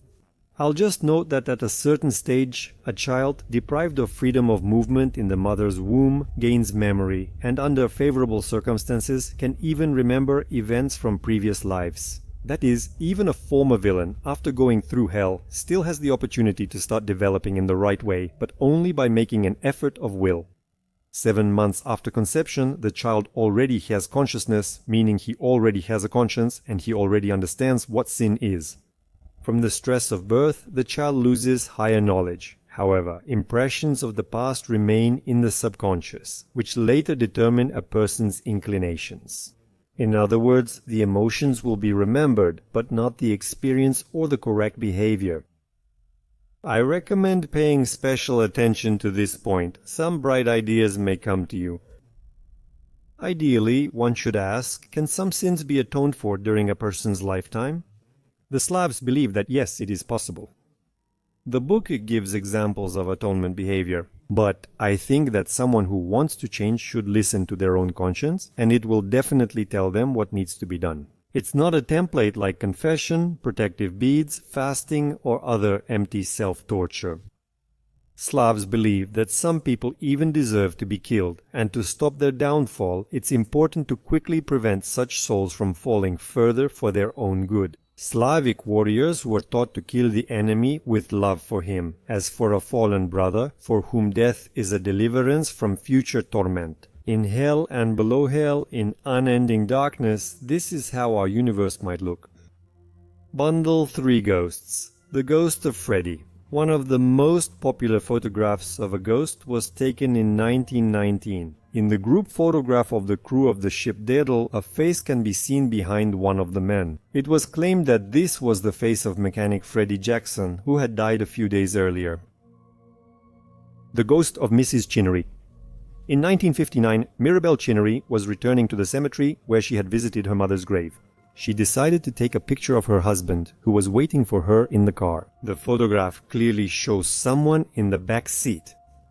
Ghost in the Greenwich Museum. This photograph dates back to 1966, when a man decided to capture the beautiful spiral staircase of the Greenwich Museum in the United Kingdom. After developing the photo, a silhouette of someone going up the stairs appeared. Ghost of a Little Girl from 1995, Ghost of a Man in a Hat, Ghost in a Church, Ghost of a Soldier, Ghost of Sailors, Ghost S of Accident Victims, Ghost of a Man in a Top Hat. Ghost, an intriguing 1990 movie. Now let's look at the third path of souls after leaving the physical body. It turns out that between the worlds, which still have some limitations, there is an interworld, which is boundless, meaning it's very vast. There are places where you can get stuck for a long time in fascinating journeys. I think that the interworld is the whole universe, or rather a multitude of universes, kind of nested within each other like a Matryoshka doll. I couldn't find a suitable image of a multidimensional universe. I can only offer a stylized video of the universe. In Java. To legally remain in the worlds, bodies are required. These bodies have a certain density, and such bodies can interact with what exists in a particular world. Scientifically, a body is any identifiable form with content and weight. In the manifest world, humans have space suits, while animals have their own versions. Inanimate objects have artificial forms, while living beings can shape their own form if they know how, because they are alive. Nature itself is alive. By the way, a person can also shape their body as they wish. In the Interworld, souls do not have bodies, but a soul can shape its own form, so a soul can be recognizable. Judging by the photos of ghosts, a soul tends to look like its last physical body. Maybe it's just more familiar that way. Other sources say the energy bodies shape forms while still alive in the physical world. From movies and various works of art, you can see that there are also terrible forms of the soul. It's possible that the loss of a pleasant soul form happens because of anger or energy depletion. I'll repeat what I've already said in other parts of my comments about the Book of the Dead. There are just souls and there are souls with spirit. A simple soul is mortal. It's just a backpack with emotions and experiences. A soul with spirit is immortal. It's a divine spark with a backpack of emotions and experiences. A simple soul remains between worlds as long as it is remembered, such as in the world of Yav. In other words, it's a self-organizing program fueled by life energy from the outside. You could write an entire article about life energy. The soul and spirit can exist in the space between worlds forever. The spirit, tied to the family line, ensures immortality and is part of that lineage. By the way, the spirit can be called by different names. For example, Jiva, Jivatma, Jivatma. I think this is an abbreviation for living spirit. The meaning of spiritual life created by Christians. Those are the colors of the galaxy. Tasti, Masha Metal, the Bilderbuka with Ko, the resident in Japanese clearly shows us where to go. I suppose that spirit is deliberately mixed with soul so that people don't distinguish between living human souls with spirit and without spirit. Image of the universe with the Om inscription, the sacred sound in script. I'll also add that, according to religions, particles of God can be everywhere. The universe is essentially God's body. I would clarify that the universe is the soul of God, an invisible being from another dimension, but we perceive its soul as the universe. I won't discuss this complicated point right away in this part.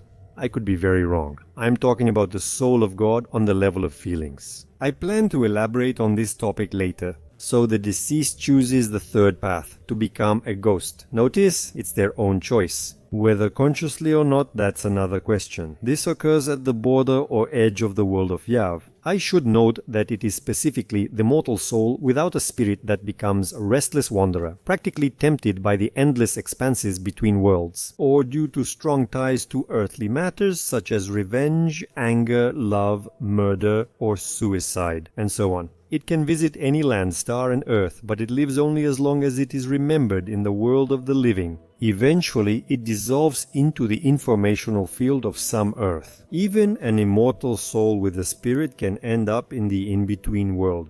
These unhappy souls are usually tied to a place and a story of suffering. For them, liberation may never come. According to the Vedas, only the god Perun has the ability to occasionally give them a chance to reincarnate on Earth, but this happens rarely. They say that after clinical death, some souls become all-knowing, but this is most likely not true, because the real truth is revealed only at the beginning of the third day after the soul leaves the body. During the first 2 days, a person's consciousness is clouded, like a blissful dream. By the third day, the deceased faces unimaginable horror and deep loneliness. All his senses are heightened. He can see and hear. Then his soul will hurry back to Earth, to the people it once left behind. It's interesting that returning to Earth is easy. As soon as you wish it, you're already where you thought of. Nothing in the in-between world is easier than returning to people, but earthly people can no longer see the dead. The deceased often take a long time to accept losing their physical body, holding on to their former spacesuit. That's why after 3 days and nights, it's necessary to bury the body to weaken the deceased's attachment to it.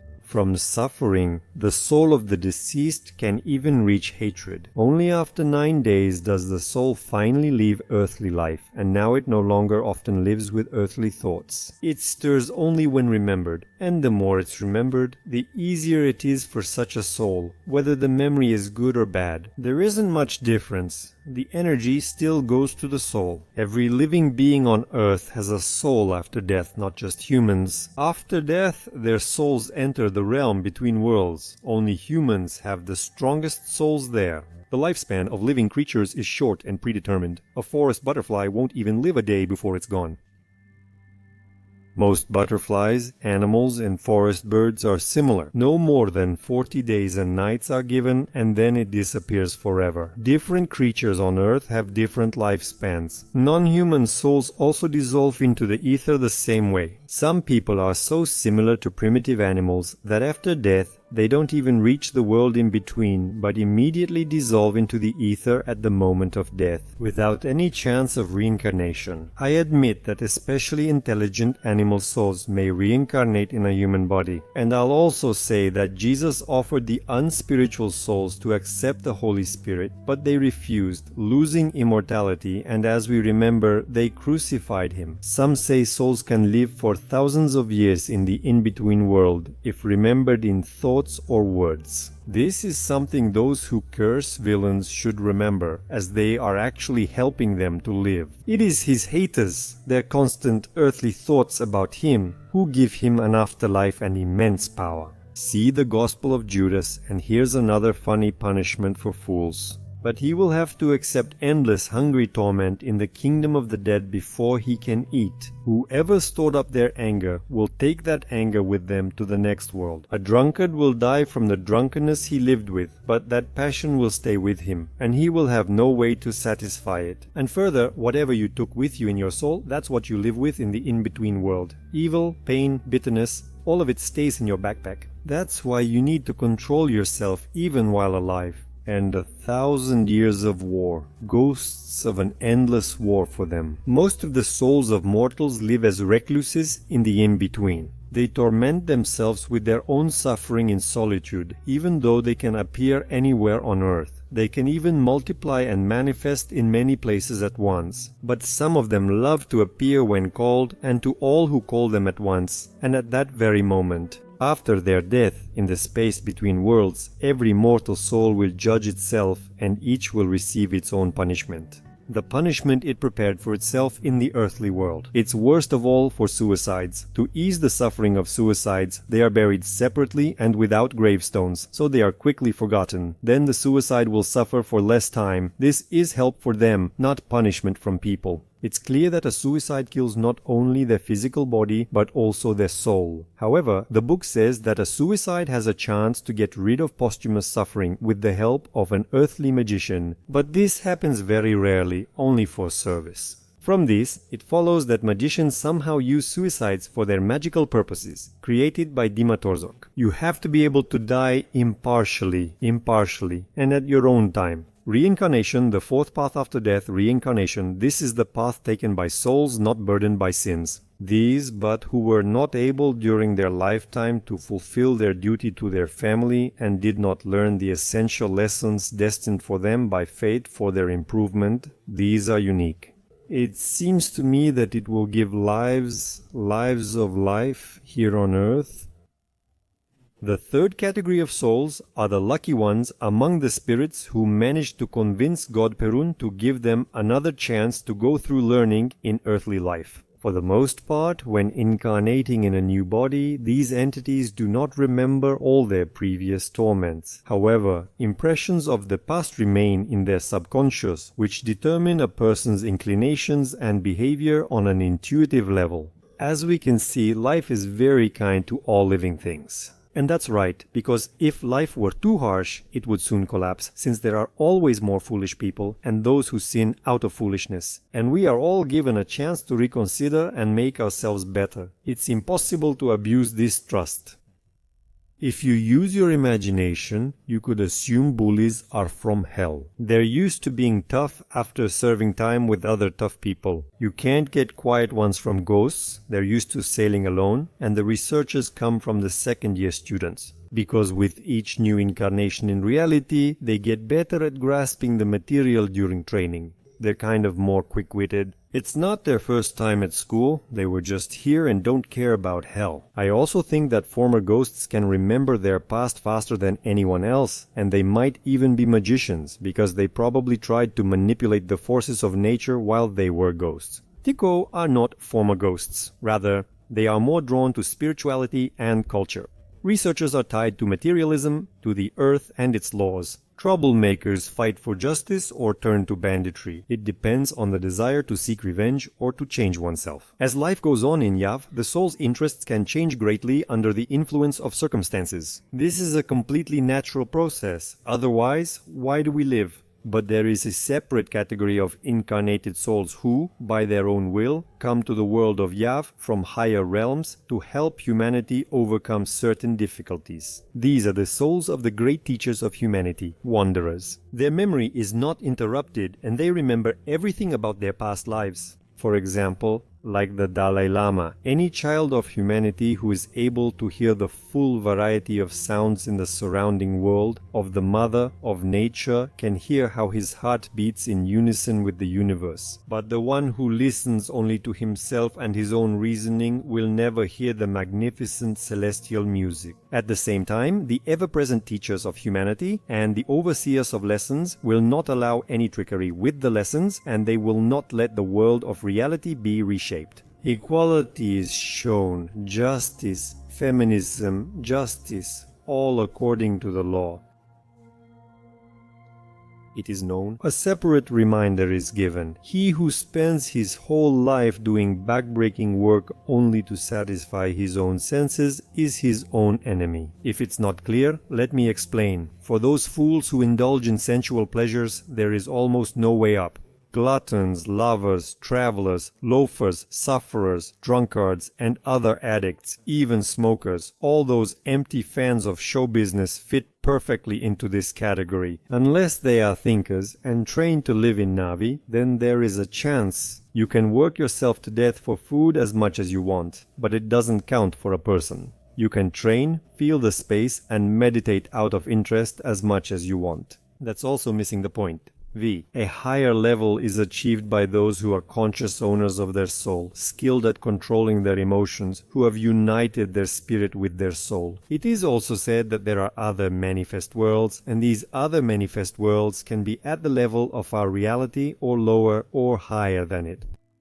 Subtitles Kiev in Kiev, in Kiev, in Kiev, in Kiev, in Kiev, Kiev, in Kiev, in Kiev, in Kiev, in Kiev, in Kiev, in Kiev, in Kiev, in Kiev, in Kiev, in Kiev, Kiev, Kiev, in Kiev, Kiev, in Kiev, in Kiev, Kiev follows. They say that there is a huge line to incarnate in our world, reality, and that the souls who are living are very lucky to have come to Earth, to have manifested and to live in reality, receiving their lessons. It's foolish to break into a class, leave without learning, and then rejoin the line for the same class. And that's exactly what happens with repeaters. Besides, people have started having fewer children, and in every family line there are souls stuck waiting to receive bodies from parents living on Earth. You could enter parallel worlds through the gates of the Interworld. Parallel transitions typically occurred via these gates or starships, and notably, the body remained intact during such transitions. Strangely enough, hell exists in the physical world as well, not just in Navi. In ancient times, God Perun would free people from such a physical hell. In this case, those who were freed would pass through the gates of the Interworld into hell and back without losing their physical bodies. God Perun led out all those who had been lured there by deceit and force, giving them the opportunity to return to their family homes. When the people left hell, God Perun sealed its entrance and the Interworld gates with the Caucasus Mountains. But along with people, all sorts of evil creatures also slipped out of hell onto the earth. God Perun had to gather these creatures and send them back to hell. This event is celebrated at Kalyatka, the Festival of Change. Details of the celebration can be found in the Slavic Book of Death. The hungry evil spirits were caught by God Perun. Sviatki in the village of Kaleda, engraving from the early 1880s. Even today, there are people who describe the world of manifest hell in great detail. They even draw this world, which is similar to ours, but invisible to ordinary people. Only those who possess special knowledge and power can see it. By the way, those who can see may report where people who have disappeared in the physical world are located. Special sensitivity and knowledge help them. Knowledge and power are two factors. Skills. Mother is radiance. Be well, friends. In this part, you receive knowledge about Mara, why and for what reason about her, because she gives us, human souls, a new body for the higher worlds. After death in Yav, I will call this body the energy body. Everything in the world changes and nothing lasts. Mara's power is also not constant. This radiation sometimes intensifies or weakens. There's nothing surprising about the fact that the radiation of the star creates a body. In the same way, the radiation of Yarila the sun influences the formation of our physical body in the material world.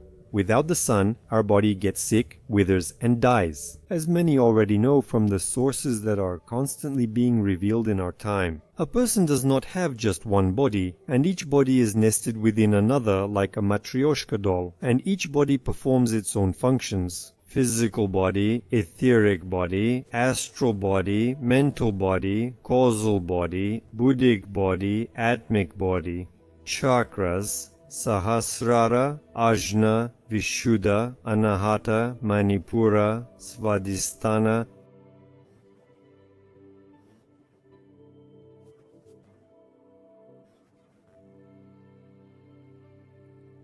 even the most underdeveloped person feels three of their bodies, the physical, etheric, and astral. With the astral body, they travel in their sleep. The etheric body is a copy of the physical body, but it is energy. When the physical and etheric bodies separate, a person becomes clumsy, doesn't feel the space around them, and bumps into corners. The etheric body dies after the physical body, approximately on the 9th day after a person's death.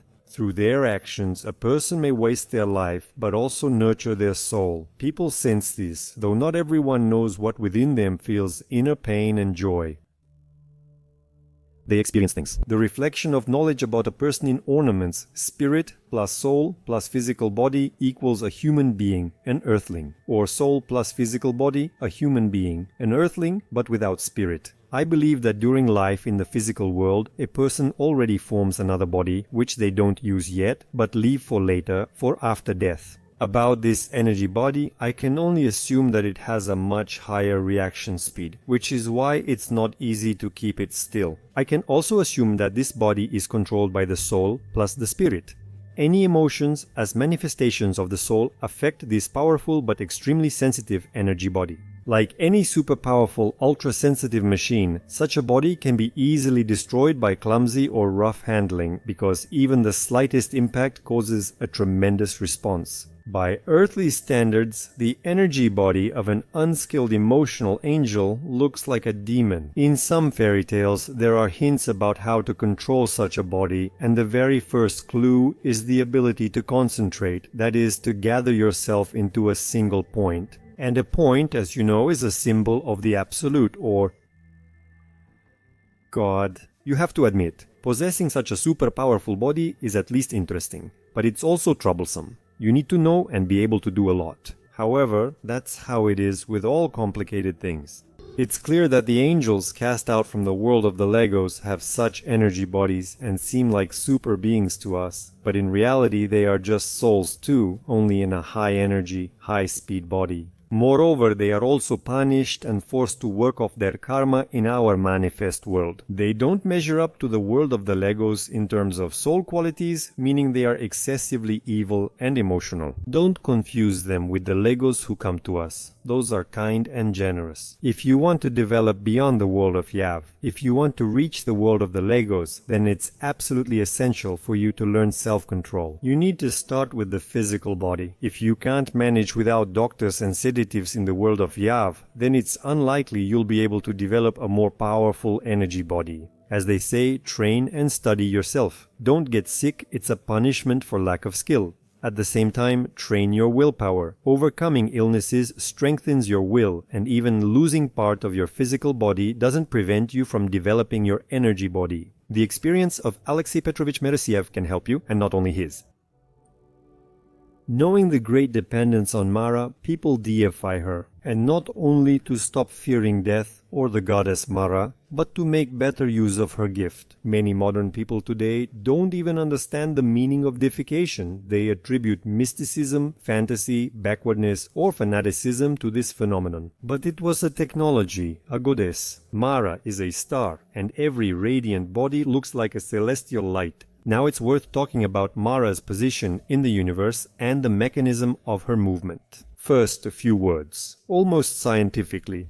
The visible part of our galaxy is a disk about 30 kiloparsecs in diameter, containing roughly 200 billion stars, which are grouped into 4 curved arms. Based on the runic chronicles of the Old Believers, the ancient Slavic name for our land is Midgard Earth. It revolves around Yarila the Sun. Yarila the Sun is located in the galactic structure of Swati, also called Perun's Path, the Slavic name for our galaxy. Our galaxy belongs to the spiral type of galaxies and is represented as a left-handed swastika. In the lower part of one of the swastika-shaped arms of Swati is where Yarila the Sun is located. It is called the Three Light because it illuminates 3 worlds, Yav, Nav and Prav.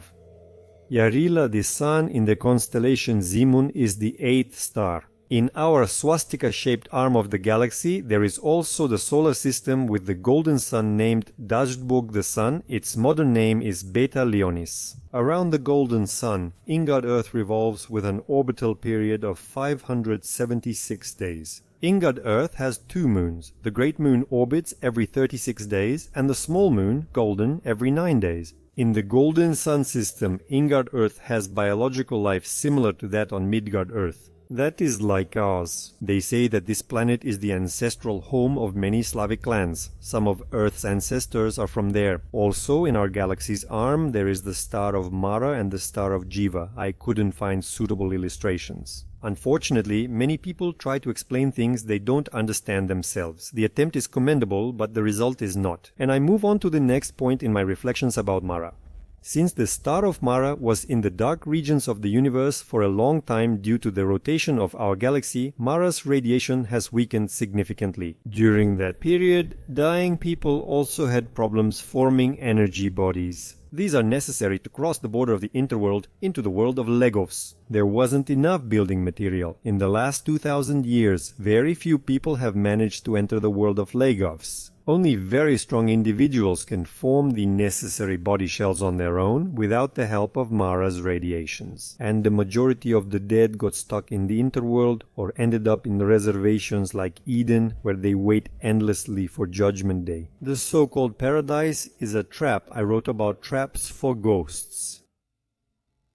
Earlier, Paradise Eden is a trap for the soul. See a similar place in the movie What Dreams May Come. The star reign of God with its radiations, partially compensated for the lack of Mara's energy during dark times. At the moment, Mara's star left the zone of darkness even before 2012, and later our Earth also left the zone of darkness. Dawn has come, or in Slavic terminology, the era of the wolf, the guardian of nature. Now we live under the protection of one of the ancestors of the Slavs, the god Veles. I won't go into this question. There's enough material on the internet. For dark people, it was the world's end. For light people, it was the end of darkness. But it happened gradually. And the unfolding of these events continues until their full completion within no more than one life cycle, 144 years. People have long known about such cycles of time, about immersion in different radiations of solar systems, and about the worlds of dark and light gods. They created fairy tales in which they disguised the truth so that it would be impossible to destroy important cosmic knowledge. One example is given in the Book of Death, how the rain god walked through the pure Svarga and rode up to the white tents. Mara Morevna the Beautiful came out to meet him, and the rain god fell in love with Mara Morevna and married her. This was a bright period, but then Koshchei came upon Mara Morevna the Beautiful like a terrible whirlwind. The immortal seized and took Mara, the mother of Ra, the radiance, the patroness of death, to his own lands. Death is literally a change of dimension, firmly, when a person, dying, passes into another, higher world that has more dimensions than our four-dimensional world. And grief came to Earth, the development of people stopped, they got stuck in their progress, having no way to receive a multi-dimensional body, which Mara grants at death. They couldn't get to the bright worlds of Navi, the pure Svarga. Despair overcame them, but they couldn't move to another world, since such a transition is connected with a change of dimension. This continued for 2000 years, as mentioned earlier. Then Dozbog decided to help his descendants, the people of the earth. He saddled his horse and set out on a journey to find his love. Several times he tried to free Marina, but all in vain, until the goddess helped him.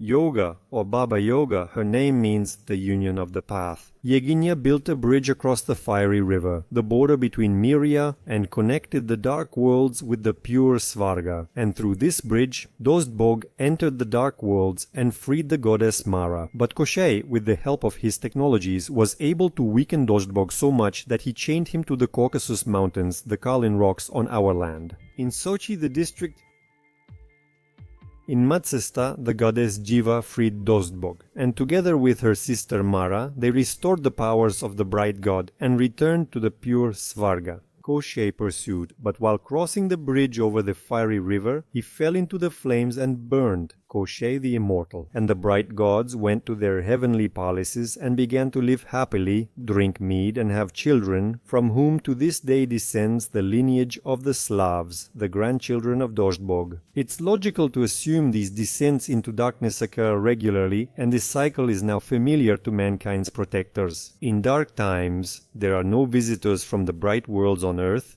and in theory, the same should be true in bright times, when there are no visitors from the dark, but from the dark ones, unlike the bright ones, you can expect anything. Part 7. Ancient Russian Vedic.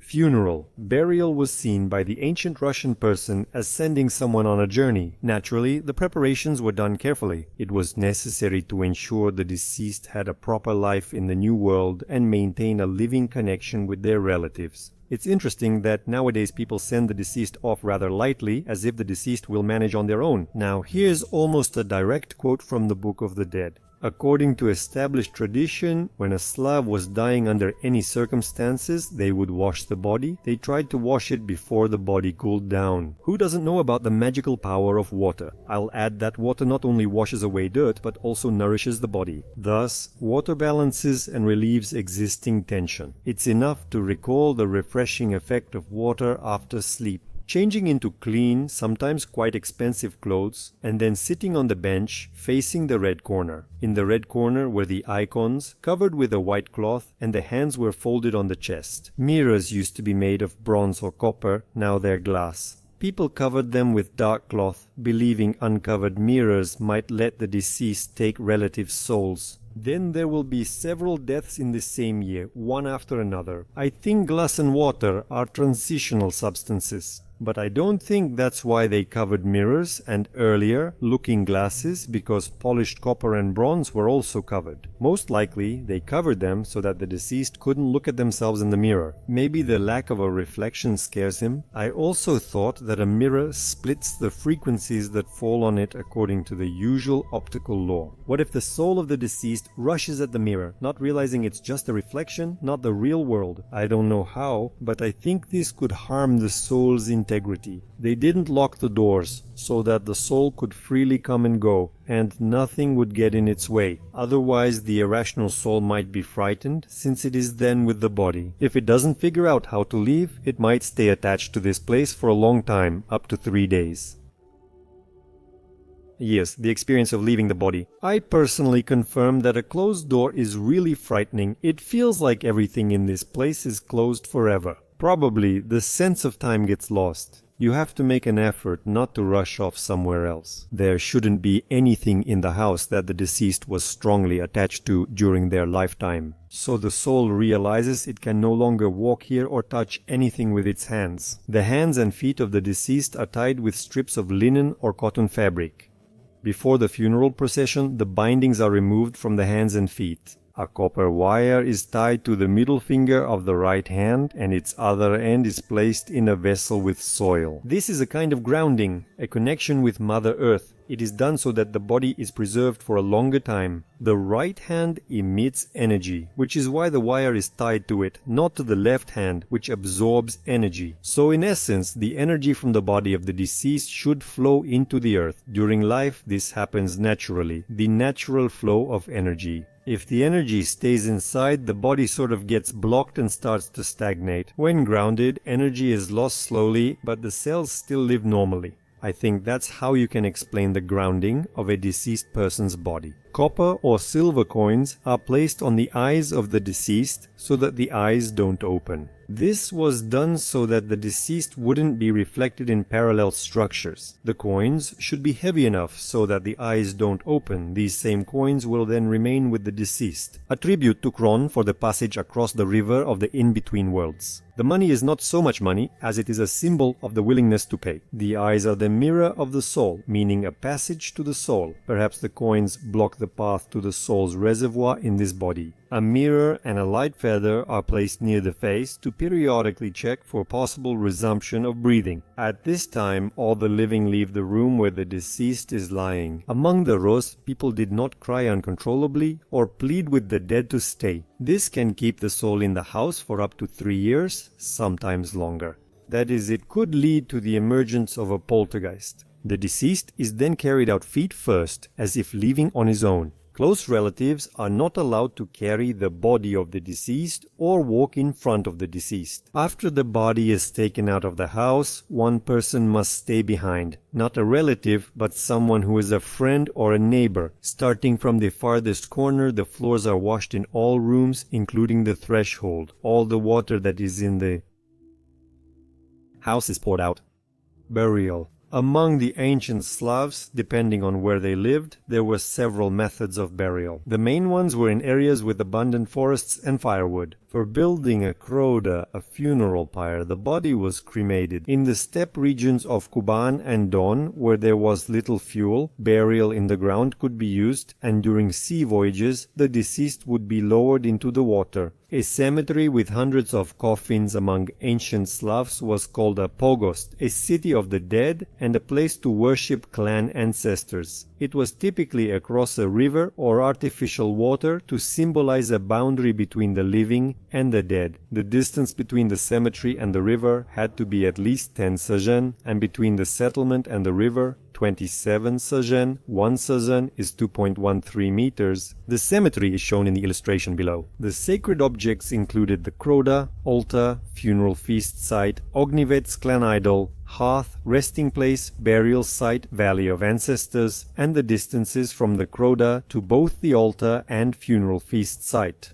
No less than 7 sajan in the southwestern part, the idol of the clan was placed. Between the altar and the idol with ognivets, there were 2 to 5 sajan. Ognivets was located at a distance of 1 pillar from the clan idol. The height of the idol at the pogost was not less than 2 sajan. Behind the altar and the idol to the west is the valley of the ancestors with burial mounds. In the northern part of the pogost, approximately in the middle, a krod was installed, where there was a bed or a boat for the warriors. Krod is the sending of a person to the clan through the sacred fire, because the flame most quickly breaks the connection between the soul and the body, and the spirit with the soul immediately enters the heavenly world. The krod is built to a height of a sajan from birch, oak, cedar, ash, or other sacred trees. The body is positioned west to east. The deceased is placed on the krod with the head to the west. The krod is abundantly doused with vegetable oil. The farewell of the soul ritual is performed. Some ancient rituals that once guided self-improvement have been partly lost. After all, death, a change in the dimension of existence, is also a necessary process in the evolution of the soul. Our ancestors always saw off the soul that had finished its journey on earth with a ritual which could differ in content in each family line, but was unified in essence. It involved appealing to the gods with a request to accept the bright soul into Asvarga. There, her further path will be determined. One of the versions of the ritual is to bring offerings and gifts to the guardian of the cemetery and ask him not to hinder us, but to help accompany the soul to Asvarga. From a living heart to a living heart, from living fire to living fire, accept our offerings, guardian, and be a good helper to us in this good deed. Mark the place where the ritual will be performed with a protective circle using a ritual knife and by invoking the protection of God Chur with the incantation, protect this place. Place 8 wax candles in a circle. There should be no burials inside the circle. Offerings are placed within the circle. We read the prav, daily praises, and then we read the appeal to the gods. Ozim, God and Goddess Sumerla, release this soul. We thank you for preserving it, for not letting it fall into the endless abyss. God Udzerets, protector of the dead, I appeal to you and ask, be merciful to the soul of my ancestor, my kin, Namrek. Release him to Asvarga. Pure veilless bows, open the gates to the Viri garden for him and receive him for rest, and receive him for the judgment of a clear conscience. Go, Name, in peace, and may your path be bright. Pure Isvarga will open its door for you, and the gods will meet you, and our kin will show you the way. Mentally, we create energy spirals, opening the gates between worlds, and help the soul depart to the pure Asvarga. We appeal to the Mother of God Lada. Lady Lada, Mother, Heavenly Mother of God, help me close the gates between worlds. If Mother of God Lada gives the key to close the gates between worlds, then we return it to her. We thank you for your help. Offerings. We leave the candles in the circle, snuff them out with our fingers, scrape off the wax, and leave the residue too. You can take the candles with you for the next ritual, but do not bring them into the house. After the ritual, relatives and friends say goodbye and kiss the deceased's forehead, symbolizing the transfer of energy. A bandage on the head. During the farewell, those seeing off enter the Kruda from the south side, walk along the east side, circle the deceased from the north, then return along the west side and leave the Kruda at the same place where they entered. After the farewell ritual, the priest covers the body of the deceased with a white shroud, draws a circle around the Kruda with a ritual knife and sets it on fire. As he sets the Kruda on fire, the priest says, "Go forth, child of God, Name, to Asvarga, to your pure Kruda." The Kruda is lit between 2 and 3 p.m. by modern time. The funeral pyre at the burial of noble warriors was so large that its flames could be seen up to 40 kilometers away. After the burning, the priest uses a ritual shovel to collect all the ashes into a coffin shaped like a jug or an urn made of wood, clay, marble, stone, or glass. The ashes are sacred. Relatives scatter the ashes over the river, making sure that the ashes do not fall on the person scattering them or over their own field, and the coffin with the remains is buried in the ground. For this, they dig a burial pit with dimensions and one measure in width and length, that is a square. In the center of the future mound, in the burial pit, a post is installed, with a platform fixed at its top with 4 small posts, between which the coffin is placed. A roof is attached to the post. At the base of the post, relatives place the deceased's personal belongings for use in the afterlife.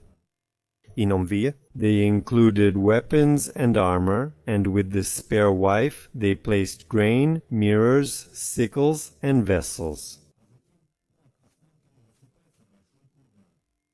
With the first one,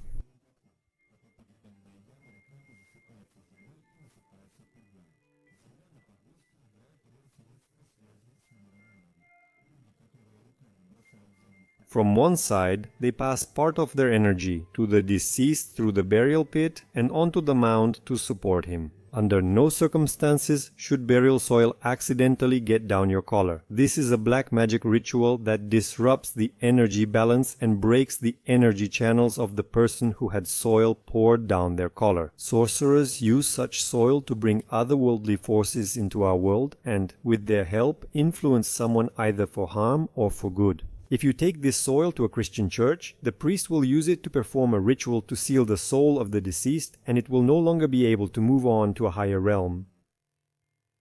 World. Burial mounds were built both for a single deceased person and for multiple uses.